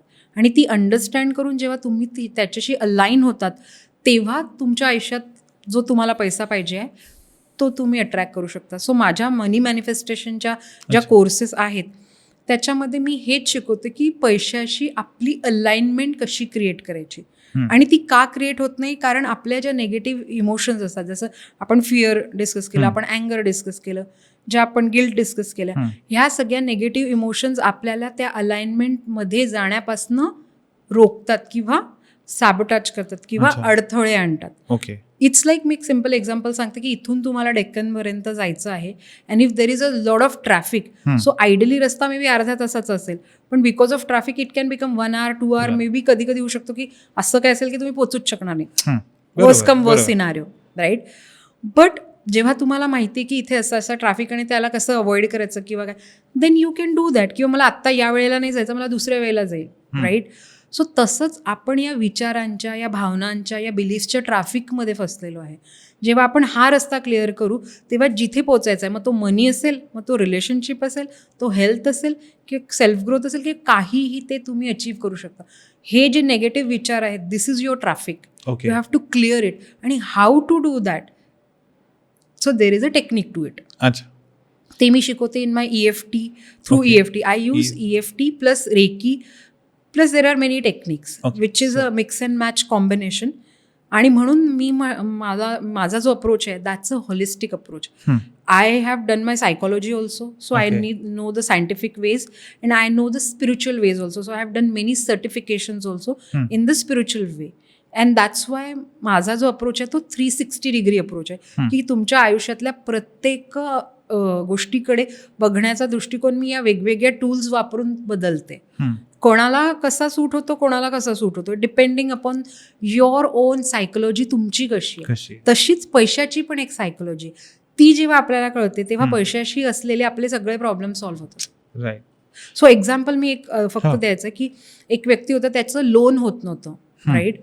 सो लोन त्याचं होत नव्हतं कारण कुठेतरी त्याच्या आतमध्ये एक लिमिटेड बिलीफ होतं की माझा क्रेडिट स्कोअर चांगला नाही आहे, आपण सिबिल म्हणतो ज्याला बहुतेक. तर त्यांनी 10 लोकांना कनेक्ट केलं, त्यांनी सगळ्यांना त्यांना तेच सांगितलं माझा सिबिल चांगला नाही आहे म्हणून तुम्हाला लोन मिळू शकत नाही आहे. Then he came to me, right. आणि मग मी त्यांना सांगितलं की तुमच्या आतमध्ये ते फिअर हे झालेलं आहे, म्हणजे रुजलं आहे आता, कारण तुमचा एक्सपिरियन्स असं आहे. मे बी त्या एक्सपिरियन्समधनं आता त्याला कसं केटर करायचं एनर्जेटिकली, ॲज आय सेड की एव्हरीथिंग इज एनर्जी. तो थॉट पण एक एनर्जी आहे, त्याला कसं केटर करायचं हे मी त्यांना एक प्रोटोकॉल देऊन सांगितलं. तर ती ट्रॅफिक क्लिअर झाली. तो थॉट त्यांनी त्या लोनला तो एन्झायटीचा थॉट नाही दिला. जेव्हा ते गेले त्यांनी खूप नॉर्मली डील केलं, तो जो लोन ऑफिसर होता, and then he got the loan. सो तेच आहे की पण हे कळायला थोडासा वेगळा अप्रोच असणं गरजेचं आहे. आणि 80 नाही, in fact 98% of the people go with the conventional way and there are only 2% of the people in this entire world who knows this unconventional way. सो त्या रस्त्याने कसं जायचं ते मी शिकवते. So going unconventional way is manifestation? Yes. So manifestation is a tool किंवा जी पद्धत आहे एखादी गोष्ट आपल्या लाईफमध्ये अट्रॅक्ट करण्यासाठी. That's the way. So we manifest that की मला आत्ता माझ्या आयुष्यात ही गोष्ट नाही आहे पण मला ती हवी आहे. मग ती कशी करायची, कशी मिळवायची. तर देर आर टेक्निक्स, त्या सगळ्या मॅनिफेस्टेशन टेक्निक्समध्ये शिकवल्या जातात. Okay, that's how. त्याच्याचमुळे हे मनी मॅनिफेस्टेशन असं तुमचं करेक्ट कोर्स नाव आहे. So can we talk more about पैसा का आणि कसा इम्पॉर्टंट आहे आणि लोकांना का अजूनही मनी मॅनिफेस्टेशन आहे, ज्या तुम्ही सांगितलं की security and safety if our ultimate goal. Correct. So आता मी परत एक एक्झाम्पल सांगते की माझी क्लायंट होती आणि शी इज अ एंटरप्रेनर. ओके. आणि तिचं म्हणजे आता आपण मध्यमवर्गीय सपोज असं आपण म्हटलं तर तिचं एक हे होतं की जे हाय पेईंग क्लायंट्स आहेत त्यांना मी केटर करू शकणार नाही, असा हा तिचा डीप बिलीफ होता. Because she comes from a middle class family. आणि तिला माहीत होतं की माझं जे इन्कमची लेवल आहे ती मे बी तिने जे बघितलं की 5 लाख रुपये may be maximum is that what my limit is, असं तिच्या आतमध्ये हा विचार होता. आणि जे क्लायंट्स तिला त्याच्यापेक्षा जास्त पे करणारे होते ते ती अट्रॅक्टच करू शकत नव्हती because of her limited thinking, जो तिच्या लहानपणापासून आला होता की इतकं म्हणजे is more than enough, 5 lakh रुपये महिना is more than enough, right. पण जेव्हा ती माझ्याकडे आली तेव्हा ती मला म्हणाली की मी फक्त या 5 लाखामध्येच फसली आहे. म्हणजे आय हॅव क्लायंटेल, पण त्यांना जेव्हा मी अप्रोच करते पूर्ण डील ऑलमोस्ट एक 80% पर्यंत आम्ही जातो, but then back to normal आणि ते क्लायंट्स मला मिळतच नाही. अच्छा. पण असं का होतं आणि हे वारंवार माझ्यासोबत होते. That means there is some issue, right. मग मी तिला सांगितलं की हा तुझा जो थॉट आलेला आहे किंवा बिलीफ आलेला आहे तो आपल्या मध्यमवर्गीय मेंटॅलिटीमधनं आले की this is enough, this is what my the biggest thing किंवा maximum this is what I can do. हा स्वतःच्या आतमधनं किंवा प्रोग्रामिंगमधनं आलेला थॉट आहे. आणि जेव्हा तू हायपेइंग क्लायंटला कनेक्ट करते तेव्हा तू त्या एनर्जीनी कनेक्ट करते, तर तूच त्या क्लायंट्सला थांबवते आहे एनर्जेटिकली. ओके. मग तिला हे जेव्हा कळलं की ते कसं होत आहे, मी का थांबवते, माझा लिमिटिंग बिलीफ स्वतःबद्दलच की या हाय क्लायंट्सला मी जरी अप्रोच केलं तरी मी त्यांना केटर करू शकणार नाही, I don't have that capacity किंवा I don't have that knowledge, की काही पण जिथे तुम्हाला वाटते की मी कमी आहे, माझ्यात ही कमतरता आहे, तर त्या हाय पेईंग क्लायंटला तुम्ही त्या कमतरतेने कनेक्ट करताय, तर ते कसे तुमच्या आयुष्यात येणार आहे? तुम्हाला कमतरताच तुमच्या आयुष्यात येणार आहे, जे तुम्हाला वारंवार दाखवून की नाही कमी आहे कमी आहे. आणि ज्या लूपमध्ये तुम्ही तुमची लायकी तुम्हाला वाटते की 5 लाखापर्यंत माझी लायकी आहे, मी तितकंच कमवू शकते, तुम्ही तितकंच अट्रॅक्ट करणार आहे. सो असं नाही आहे की 15 लाखाचे क्लायंट्स मार्केटमध्ये नाही आहेत, त्यांना केटर करणारे लोक आहेत, पण ते आपल्याकडे का नाही? कारण आपल्याला असं वाटतं की माझी लायकी नाही आहे. सो एनर्जेटिकली तुम्ही कुठे फसलेले आहात? माझी लायकी नाही आहे या बिलीफ्समध्ये किंवा या इमोशन्समध्ये, आणि त्याच्यातनं मग पण तुम्ही ते ठीक करायलाच नाही जाताय आणि तुम्ही बाहेरच्या गोष्टींमध्ये एन्व्हायरमेंटला हे करताय, सो ते होणार नाही. म्हणून जेव्हा मनी मॅनिफेस्टेशनचे मी माझे वर्कशॉप करते ते हा ज्या खूप बेसिक आहे. जसं काही गोष्टी जसं पैसा झाडावरती थोडी उगवतो, हे आपण लहानपणापासून ऐकलं आणि that has become so normal for us की हे एक स्टेटमेंट झालंय. पण त्या स्टेटमेंटच्या मागे एक इमोशन आहे, तो म्हणजे कमतरतेचा किंवा भीतीचा. ठीक आहे की नाही उगवू शकत पैसा, असा दिसायला नाही दिसत, बट एनर्जेटिकली तुमच्यामध्ये ती पूर्ण कपॅसिटी की तुम्ही तो पैसा ॲक्टिवेट करू शकता. म्हणजे झाडासारखाच, you are the tree, you just need to know how to activate yourself.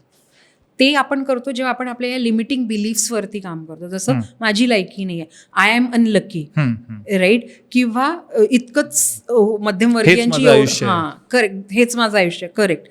So असे तुमचे कुठले लिमिटेड थॉट्स आहेत ते तुम्ही जेव्हा आयडेंटिफाय करता आणि त्याला रिप्रोग्राम करतात, तेव्हा दुसऱ्या गोष्टीकडे बघण्याचा तुमचा अँगल बदलतो, तुमच्या इमोशन्स बदलतात आणि देन ती गोष्ट तुम्ही अट्रॅक्ट करतात लाईफ. ओके. मॅनिफेस्टेशनवरून मला असं विचारायचं आहे की समजा मला पैसे मिळत नाही आहेत, तर हे पण एक निगेटिव्ह मॅनिफेस्टेशनच करतोय का मी, किंवा ही जी निगेटिव्हिटी आहे हे पण मॅनिफेस्टच करतोय का? Definitely. So as I said की मॅनिफेस्टेशन इज वर्किंग 24/7. मॅनिफेस्टेशन म्हणजे काय की एखाद्या गोष्टीचा वारंवार विचार करणे आणि त्याला खरं मानणे. सो एक्झाम्पल की मला पैसे मिळत नाही आहे किंवा मला जे सक्सेस हवं आहे लाईफमध्ये ते मिळत नाही किंवा माझा बिझनेस जसा सेट होतो ते होत नाही आहे.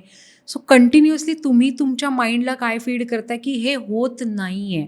आणि as per the energy rule it says energy grows where focus goes. मग आत्ताला तुमच्या आतमध्ये फोकस काय आहे की माझ्याकडे हे नाही आहे, मला हे मिळत नाही आहे. So universe will give you what जे तुम्ही मॅनिफेस्ट करताय की माझ्याकडे नाही आहे. युनिव्हर्सला हे नाही कळत की तुम्ही हे म्हणताय की माझ्याकडे हे नाही आहे, पण व्हॉट यू फील इमोशन लेवलला की ती कमतरता आहे माझ्या आतमध्ये.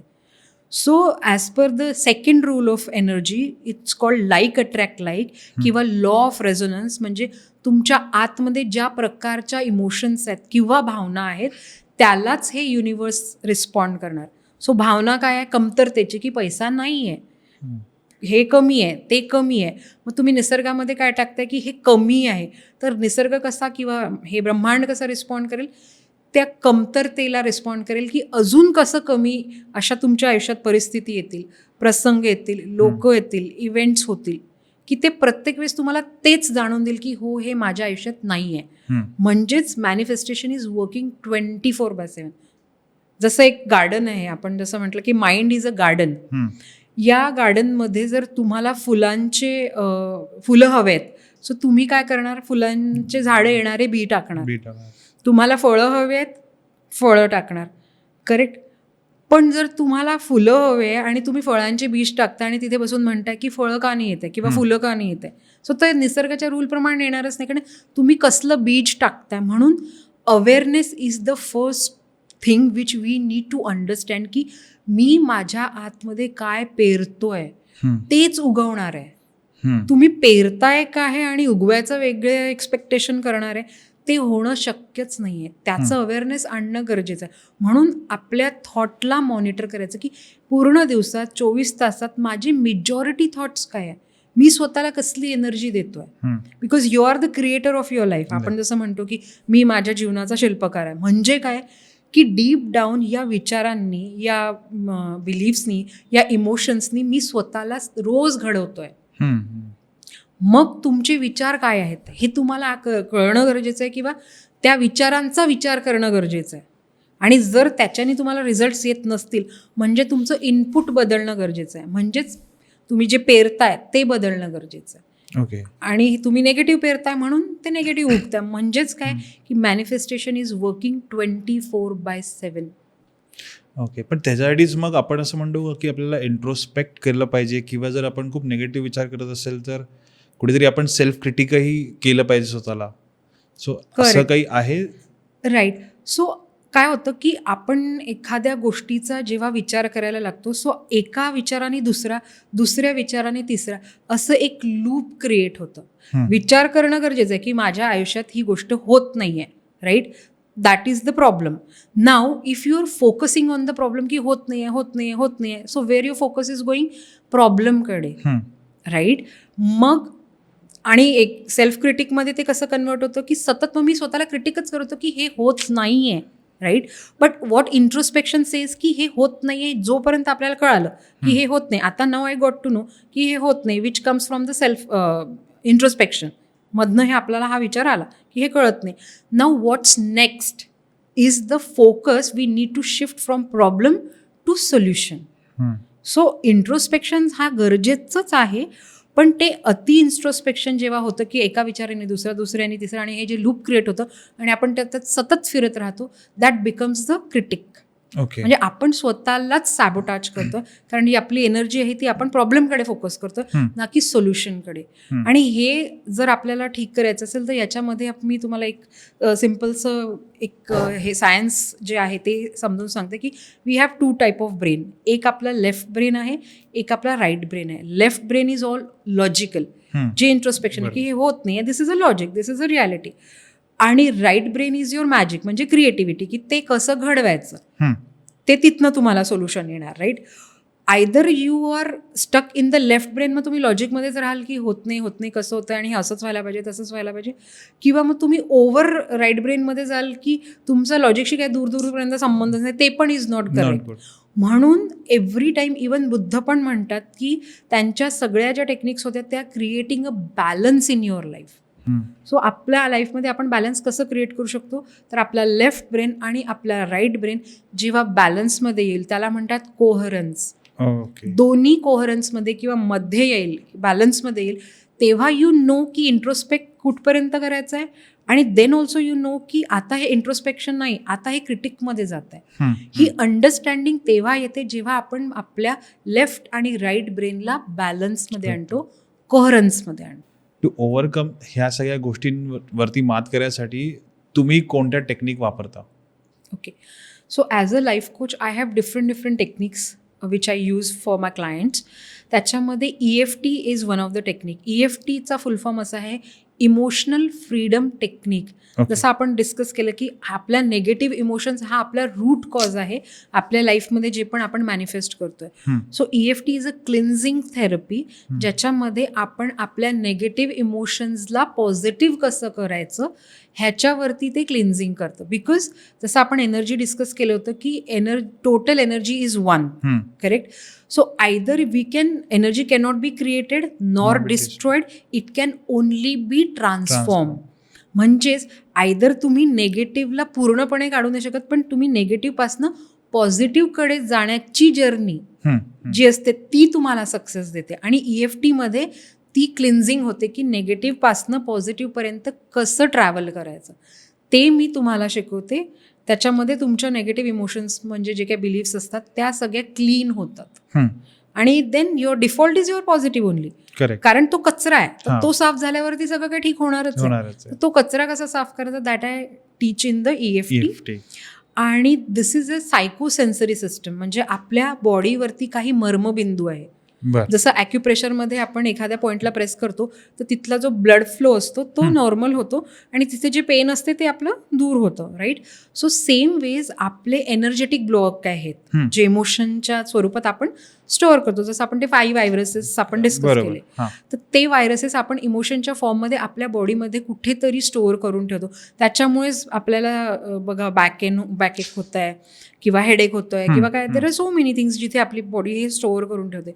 So when we use the meridian points on our body with this technique, so these points are either the start points of the हे त्या इमोशनला स्टोअर करण्याची जी जागा असते त्याचा किंवा एंड पॉईंट असतो.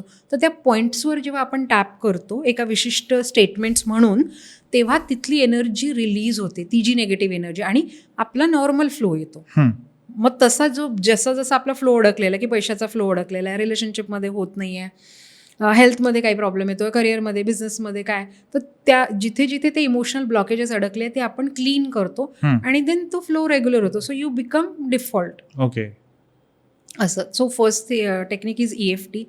Second technique I use a reiki also because I am a reiki master. Reiki is a healing therapy की directly subconsciously ती तुमच्या सेल्युलर लेवलला जाऊन तुमच्या सेल्सला एक एनर्जी देते. जसं आपण एक एक्झाम्पल हे केलं की एखादा व्यक्ती आहे त्याला पोहता नाही येत आहे, राईट. सो जेव्हा तो पाण्यात पडतो, जरी पाणी तो उभा राहिला आणि तो येऊ शकतो बाहेर हे त्याला माहिती आहे, पण त्याला पोहता येत नाही या भीतीमुळे तो उभा पण राहू शकत नाही आहे, एक्झाम्पल. तेव्हा आपल्याला त्याला हात देऊन वर काढणं गरजेचं असतं. तसं ह्या टेक्निक तुम्हाला एक एक्सटर्नल एनर्जी देत आहे, कारण तुमच्या आतमधली जी एनर्जी आहे, तुमच्या सेल्समधली जी एनर्जी ती कुठेतरी कमी पडते, म्हणून तुम्ही तुमच्या प्रॉब्लेम्सशी फाईट नाही करू शकत आहे. But when I help you with these external techniques which gives you extra energy to deal with your situation, then you come out of it, की आपण त्या व्यक्तीला हात देतो आणि तो बाहेर येतो. सो तो हात म्हणजे या टेक्निक्स आहेत. ओके. सो जसं मी या टेक्निक शिकवते, you know start using it, तुमची एनर्जी लेवल अप होते आणि त्याच परिस्थितीशी, त्याच प्रॉब्लेमशी लढण्यासाठी जी एनर्जी तुम्हाला गरजेची आहे ती तुम्हाला मिळते सबकॉन्शियसली. ओके. सर रेकीबद्दल अजून थोडंसं सांगा. ओके. सो यू नो आपण मल्टीविटामिन का खातो, राईट. म्हणजे मल्टीविटामिन वी से की prevention is better than cure, right. So आपण मल्टीविटामिन याच्यासाठी खातो की आपल्याला ज्या ज्या मिनरल्सची, विटॅमिन्सची गरज आहे तर त्या आपण बॉडीमध्ये जर आधीच टाकल्या तर आपल्याला प्रॉब्लेमच येणार नाही, correct. So Reiki is a energy medicine किंवा आपण त्याला म्हणतो एनर्जी मल्टीविटामिन, की फिजिकल फॉर्ममध्ये तुम्ही ते मल्टीविटामिन नाही घेते, तुम्ही डायरेक्टली एनर्जीच्या फॉर्ममध्ये घेताय. कारण आपण जे अन्न खातो, जे पाणी पितो, त्याच्याने काय होतं की आपल्या बॉडीमध्ये काही केमिकल रिॲक्शन होऊन ते डायजेस्ट होतं आणि त्याच्यातनं जी एनर्जी निर्माण होते त्याच्याने आपण आपल्या या सगळ्या ॲक्टिव्हिटीज करत असतो, करेक्ट. सो तसं न करता आपण डायरेक्टली एनर्जीच्या फॉर्ममध्ये जेव्हा ती सेल्युलर लेवलला ती एनर्जी आपण कन्झ्युम करतो तेव्हा त्याचा इन्स्टंट रिझल्ट येतो. फॉर एक्झाम्पल माझ्याकडे एक व्यक्ती आले होते, त्यांना अत्यंत ओव्हर थिंकिंग आणि एन्झायटीचा प्रॉब्लेम होता आणि एक विचार आणि आला की दुसरा, मग दुसरा आला की तिसरा, असं ते लूपमध्ये फसायचं. तर त्यांच्याकडे ती पॉवरच कमी पडली होती की त्या विचाराच्या लूपला ब्रेक करायचं होतं. At that time he needed an external help, correct. So I given the Reiki treatment to that person किंवा हिलिंग मी दिली आणि डायरेक्टली त्यांच्या सेल्युलर लेवलला त्यांना एक एक्सटर्नल एनर्जी मिळाली, ज्याच्यामुळे त्यांचं जे थॉट लूप होतं ते स्टॉप करण्याची त्यांच्यामध्ये कपॅसिटी आली किंवा एनर्जी आली, and he did it. So you only do it. म्हणजे जे क्लायंट्स माझ्याकडे येतात, I am not doing anything for them. तसं मी त्यांना ते करण्यासाठी जी कपॅसिटी क्रिएट करण्याची किंवा एक्सटर्नल हेल्पची गरज आहे ती मी देते, so that you can heal yourself by your own. म्हणून माझी जी strategy, I don't want my client to come back to me again and again, but I make them independent. की तुम्हाला लॉजिक कळत आहे, त्याच्यावरती काय यूज करायचं ते कळत आहे. Now next time you can do it by your on. So that's how I create that capacity, that confidence किंवा जे काही आहे त्यांच्यामध्येच असतं ते, फक्त ते ॲक्टिवेट करण्यासाठी मी मदत करते. अँड दॅट्स वाय माझे जे क्लायंट्स आहेत they are very very happy with me. कारण मोस्ट ऑफ द लोकांचा काय प्रॉब्लेम असतो की मी आज तुमच्याकडे येतो, माझा प्रॉब्लेम सॉल्व्ह होईल, उद्या मला परत एक प्रॉब्लेम, मी परत येऊ का तुमच्याकडे, असं मी कितीदा येऊ, right. That's when I teach them how to become independent, की तुम्हाला तुमचा प्रॉब्लेम कळतोय, त्याचं सोल्युशन मी देते. Now you use this formula. Example हा एक फॉर्म्युला आहे, ठीक आहे. त्याच्यामध्ये तुम्ही कुठलेही नंबर्स टाका, you will get the result. So I teach them that formula only, की आत्ताला तुम्ही हे याच्यासाठी वापरा, उद्याला तुम्ही हे याच्यासाठी वापरा. And they become independent. Okay. So that's my strategy to help them. म्हणजे सेल्युलर लेवल म्हणजे चक्रवरती काम होतं त्याचं. Okay, so our body is made up of cells, right, हे तुम्हाला माहिती आहे. आणि if you talk about the chakra is not something visible. Chakra comes in our different layers of body. So असं म्हणतात की आयुर्वेदात पण असं म्हणतात की वी हॅव 5 प्रकारचे कोश, ठीक आहे. सगळ्यात पहिला आपला कोश तुम्हाला माहिती आहे की अन्नमय कोश, म्हणजे हे फिजिकल बॉडी. त्याच्यानंतर एक प्राणोमय कोश, म्हणजे ज्याच्यातनं आपण श्वास घेणार. त्याच्यानंतर आपला मनोमय कोश, म्हणजे ज्याच्यात आपले विचार असतात. त्याच्यानंतर आपला नॉलेजवाला एक कोश असतो. आणि त्याच्यानंतर एक आपला स्पिरिच्युअल लेवल रेल्म्सवाला असतं. 5 प्रकारचे कोश असतात. सो आपला जो मनोमय कोश असतो, त्या मनोमय कोशामध्ये, which is not visible though, but that's a layer of our body. आपण जर ऑरा स्कॅन केला तर आपल्या बॉडीच्या 8 इंचापर्यंत आपली हे असतं म्हणजे ऑरा. आणि त्या लेअर्समध्ये हे चक्राज असतात, जे की आपल्या नाडींनी जोडलेले असतात. आणि every chakra has a function of your physical, emotional and spiritual लेवलला हील करण्याचं. So chakra is something invisible, पण ते फिरतात. आणि ते फिरल्यामुळे एक प्रकारची एनर्जी आपल्यामध्ये जनरेट होते, जी कुठेतरी कमी पडली आहे, म्हणून त्यांना चक्र म्हणतात. तसं ते काही फिजिकल फॉर्ममध्ये नाही आहे. आणि सेल्स जे आहे, जे आपल्या सेल्युलर लेवलला, म्हणजे बॉडीच्या लेवलला जे आपले सेल्स असतात, त्यांच्यामध्ये एनर्जी कमी पडल्यामुळे जेव्हा आपण त्यांच्यात एनर्जी टाकतो, तेव्हा ते सेल्युलर लेवलला काम होतं. Okay. So chakra is your energy लेवलचं काम, आणि सेल्युलर लेवल म्हणजे बॉडी लेवलचं काम. ओके. मला तुम्हाला असं विचारायचं आहे की रेकी शरीरात नेमकं कुठे काम करते? अच्छा, सो बेसिकली रेकी काय आहे? Reiki is a healing energy which is freely available in this universe. So Reiki म्हणजे ब्रह्मांडाची ऊर्जा, वैश्विक एनर्जी, जी की फ्रीली अवेलेबल आहे आत्ता.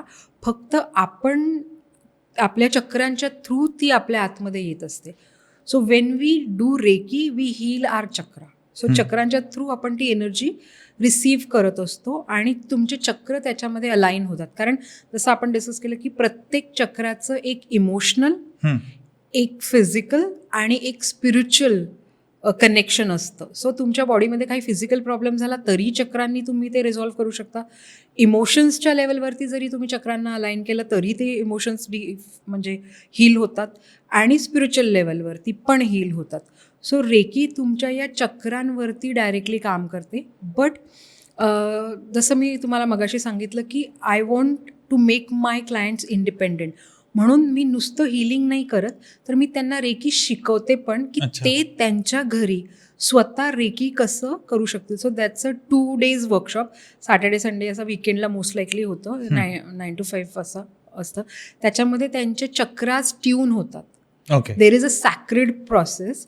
त्या सॅक्रेड प्रोसेसमध्ये त्यांचे चक्राज अलाईन होतात आणि मग त्या एनर्जीचा फ्लो त्यांच्या बॉडीमध्ये या प्रत्येक लेयर्सवरती यायला लागतो.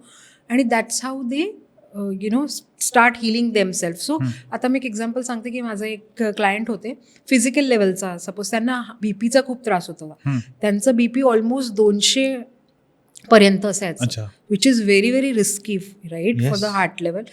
तर तेव्हा त्यांनी रेकी सुरुवात केली आणि रेकी घेतल्यावरती फर्स्ट सेशनमध्ये त्यांच्या चक्रांमध्ये जो चक्रा बेसिकली हार्ट चक्रा किंवा ज्या चक्राशी ते कनेक्टेड होतं त्या चक्राला हील झालं आणि त्यांचा बीपी आपोआप नॉर्मल झाला. सो हा फिजिकल लेवलवर त्यांच्या हे म्हणजे हेल्प होतं. जसं मी तुम्हाला सांगितलं फिजिकल लेवलवर. सेकंड लेवल म्हणजे तुमच्या इमोशन्स लेवलवर. सो एखादा व्यक्ती की त्याला प्रत्येक गोष्टीची भीती वाटते, राईट. सो एक्झाम्पल आता माझ्याकडे एक लहान मुलगा आला होता. ही इज ऑटिस्टिक, ऑटिस्टिक हे जे असतात ते बेसिकली ते जोपर्यंत ते त्यांच्या कम्फर्ट झोनमध्ये नसतात तर ते फील अनकम्फर्टेबल आणि त्यांच्या रुटीनमध्येच ते फक्त कम्फर्टेबल असू शकतात जे ते डेली करतात. सो कुठल्याही नवीन गोष्टीची त्यांना खूप भीती वाटते. Right. So that's how autism आणि there are so many things. So fear हा जो इमोशन आहे हा खूप हायर लेवलला असतो त्यांच्या, म्हणजे छोट्या छोट्या गोष्टी करताना पण त्यांना भीती वाटते आणि म्हणून ते रिॲक्ट करतात अँगरने किंवा त्यांना आपण कंट्रोल नाही करू शकत ते असं. सो जेव्हा आम्ही त्यांना त्या मुलाला रेकी दिली तर त्याचा फिअर कमी झाला. ओके. सो हे झालं आपल्या इमोशन्सच्या लेवलवर. अजून एक इमोशन्सच्या लेवलचं एक्झाम्पल जर मी तुम्हाला सांगू तर एक क्लायंट होते माझे, ते हे होतं त्यांना आपण ते क्लिनलीनेसचा जो फोबिया असतो, ऑब्सेसिव्ह OCD. हा OCD करेक्ट. सो त्यांना इतका भयंकर OCDचा प्रॉब्लेम होता की कोणी कुठे काही टच जरी केलं सपोज तर त्यांना असं वाटायचं की मला पूर्ण घर क्लीन करायला लागणार आहे, विच इज बेसिकली एक, आणि ती सतत गोष्ट तुम्ही एक करताय पण तुमच्या फॅमिलीसाठी that become so difficult, right. So when I gave Reiki to that person, तो त्यांचा फोबिया कमी झाला. तर that has work on the emotional level, कारण त्याचं फिजिकल लेवलशी काही कनेक्शन नाही. त्यांच्या आतमध्ये असं काहीतरी प्रोग्राम होतं की त्यांना ते सतत घाण दिसायची आणि ते अनइझी व्हायचे, रेस्टलेस व्हायचे. तो रेस्टलेसनेस कमी झाला, तो फोबिया आपोआप कमी झाला. दिस इज हाऊ द इमोशनल लेवलचा तुम्हाला रेकीचा फरक पडतो. त्याच्यानंतर तुम्हाला स्पिरिच्युअल लेवलला पण ग्रो करायचं असं. So there are levels. तिथे पण रेकी खूपच छान प्रकारे काम करतो. So it's like a very very effective tool in all this area. आणि जसं मी सांगितलं, I treat also them, or maybe I heal also to my clients, and I teach also, so they can do it at their home. आणि त्यांच्या आयुष्याच्या प्रत्येक लेयर्सवरती ती त्यांना help करते. ओके.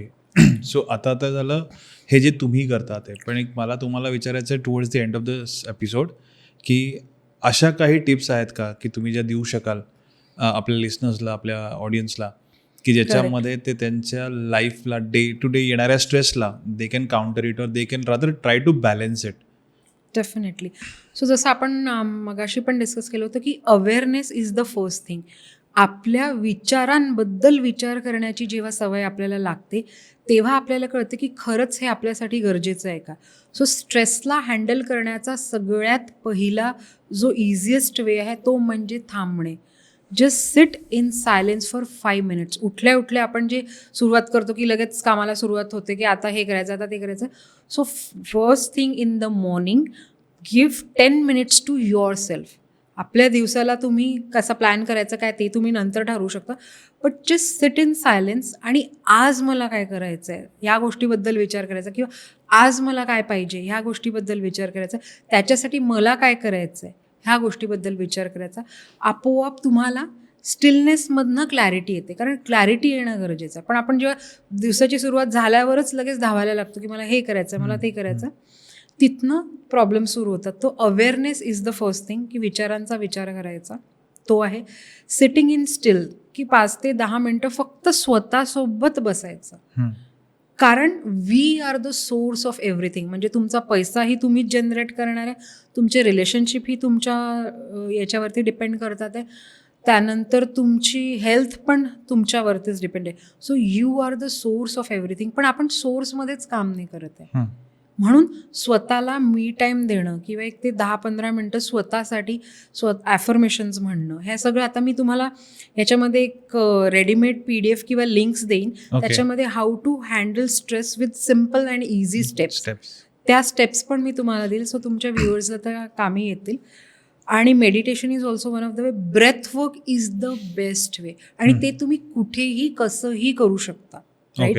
सो जेव्हा तुम्हाला स्ट्रेस येतो, सी युअर सेल्फ, की आपल्या पॅल्पिटेशन वाढायला लागतात, आपल्याला शॉर्ट ब्रेथ होतं, राईट. सो तेव्हा आपण काय करायचं, डायफ्रॅमिक ब्रिदिंग करायचं. डायफ्रॅमिक ब्रिदिंग म्हणजे काय, आपल्या नाभीवरती हात ठेवायचा आणि जेव्हा आपण श्वास घेतो तेव्हा नाभी बाहेरच्या दिशेने जायला पाहिजे आणि श्वास सोडताना आतल्या दिशेने यायला पाहिजे.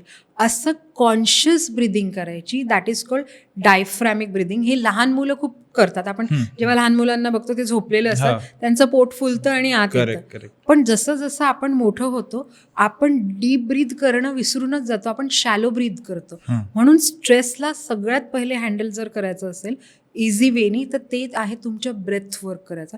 आणि दिस इज व्हेरी इझी. तुमच्या आतमध्ये विचार येतो, यू जस्ट स्टॉप आणि हात आपल्या बेलीवरती ठेवायचा, डीप ब्रीथ करायचा, ब्रेथ घेताना म्हणायचा की हा सगळा जे युनिवर्समध्ये किंवा ही जी पॉझिटिव्हिटी आहे, I am inhaling that positivity. आणि जेव्हा आपण ब्रेथ आउट करतो, एक्सेल करतो, तेव्हा I am just releasing all the toxicity किंवा नेगेटिव्हिटी. असे 5 ते 10 राऊंड जरी तुम्ही केले आहे, इन्स्टंट तुम्हाला रिझल्ट येणार. Okay. So breath work is very very important. आणि त्याच्यानंतर meditation is also there. So I will also provide you a simple basic meditation तुम्ही कसं करू शकता ते. Third is the affirmation. कारण जसं मी तुम्हाला म्हटलं की you are the source of everything.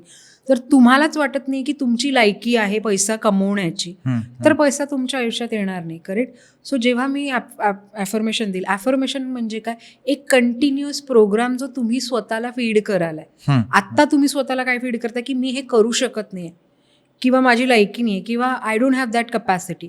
हा जो लिमिटिंग बिलीफ आहे हा वर्क करतोय. पण या लिमिटिंग बिलीफला आपण जेव्हा रिप्रोग्राम करून याला पॉझिटिव्ह बिलीफनी रिप्लेस करू, तेव्हा तुम्हीच पॉझिटिव्हली विचार करत राहाल. पण दिस इज अ कंटिन्युअस प्रोसेस. कारण आपण नेगेटिव्ह बायस आहोत.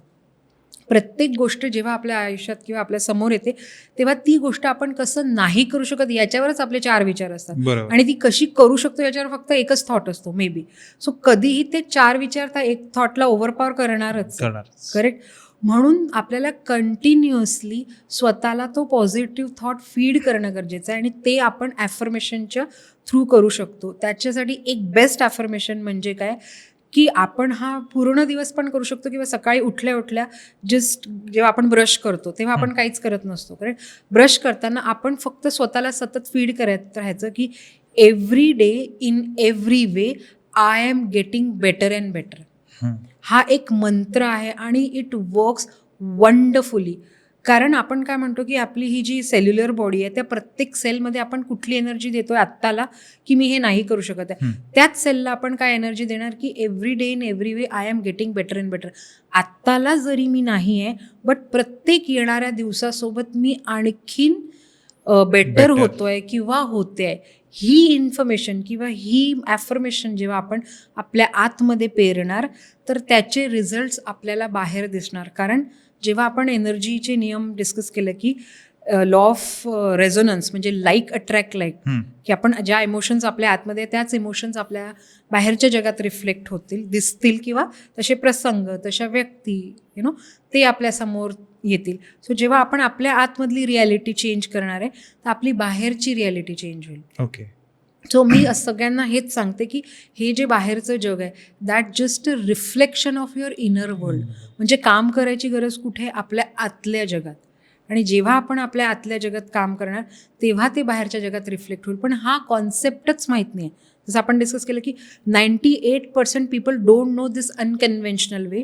Only 2% of the people in this world knows this way, आणि they are successful like anything. त्यांनी आपल्या आयुष्यात त्या सगळ्या गोष्टी अचीव्ह केल्या. कारण everything starts with your thought. कुठलीही गोष्ट करण्याआधी आपण पहिले त्याचा विचार करतो, मग तो विचार आपण करू शकतो की नाही, ती जी इमोशन्स किंवा फिलिंग असते तिकडे जातो, आणि त्याच्याशी रिलेटेड आपले जे बिलीफ्स असतात जे आपण आधी स्टोअर करून ठेवलेले असतात, तिथून मग ती एनर्जी क्रिएट होते. सो ह्या विचारांच्या थ्रू आपण ते हळूहळू चेंज करतो आणि रिप्रोग्राम करतो. Okay. So this is a very wonderful affirmation जे मी म्हटलं, every day in every way I am getting better and better. आणि ब्रश करताना ते आपण सहज म्हणूच शकतो. So start doing that, you will see the change in your life. But believe it. जोपर्यंत तुम्ही बिलीव्ह नाही करणार की हे होणार आहे, तोपर्यंत ते काम नाही करणार. So what energy you are giving to that affirmation also will be important, आणि that will create the results in your life. Awesome. Thank you so much. तुमच्याशी बोलल्यावर मला असं जाणवलं की प्रत्येकाला लाईफमध्ये लाईफ कोच हवा आहे. कारण की the amount of believe that we should have, आपल्याला स्वतःवरती जेवढा बिलीव्ह असायला हवा तेवढा नाही आहे, आणि तो आणून देण्याचं काम माझ्या मते लाईफ कोच करतात. त्यामुळे I am sure with this technique जे तुम्ही आत्ता सांगितलं त्याने भरपूर फरक पडेल ऑडियन्समध्ये, आणि मी स्वतःसुद्धा ते करणार आहे. त्यामुळे माझ्यातही फरक पडेल असं मी एक एक्सपेक्टेशन ठेवू शकतो की just try and let's see what happens. But thank you so much for being here. Sure. Thank you. आजच्या एपिसोडमधून आपल्याला असं कळालं की मॅनिफेस्टेशनची सगळ्यात पहिली पायरी ही आहे की पॉझिटिव्ह अफर्मेशन्स. पॉझिटिव्ह अफर्मेशन्स आपल्या आयुष्यात बरेच मोठे बदल घडू शकतात. पूजानी आपल्याला दिलेले पॉझिटिव्ह अफर्मेशन्स आपण जरूर वापरावेत. त्याचे बदल काय होत आहेत हे तुम्ही आम्हाला कमेंट सेक्शनमध्ये नक्की सांगा. त्याचबरोबर तुम्हाला आमचा एपिसोड आवडला असेल तर लाईक करा आणि तुमच्या एखाद्या जवळच्या व्यक्तीवर हा एपिसोड शेअर करा आणि चॅनलला सबस्क्राईब करायला विसरू नका. भेटूया एका नवीन पॉडकास्टमध्ये पुढच्या आठवड्यात. तोच stay tune only on desi pod.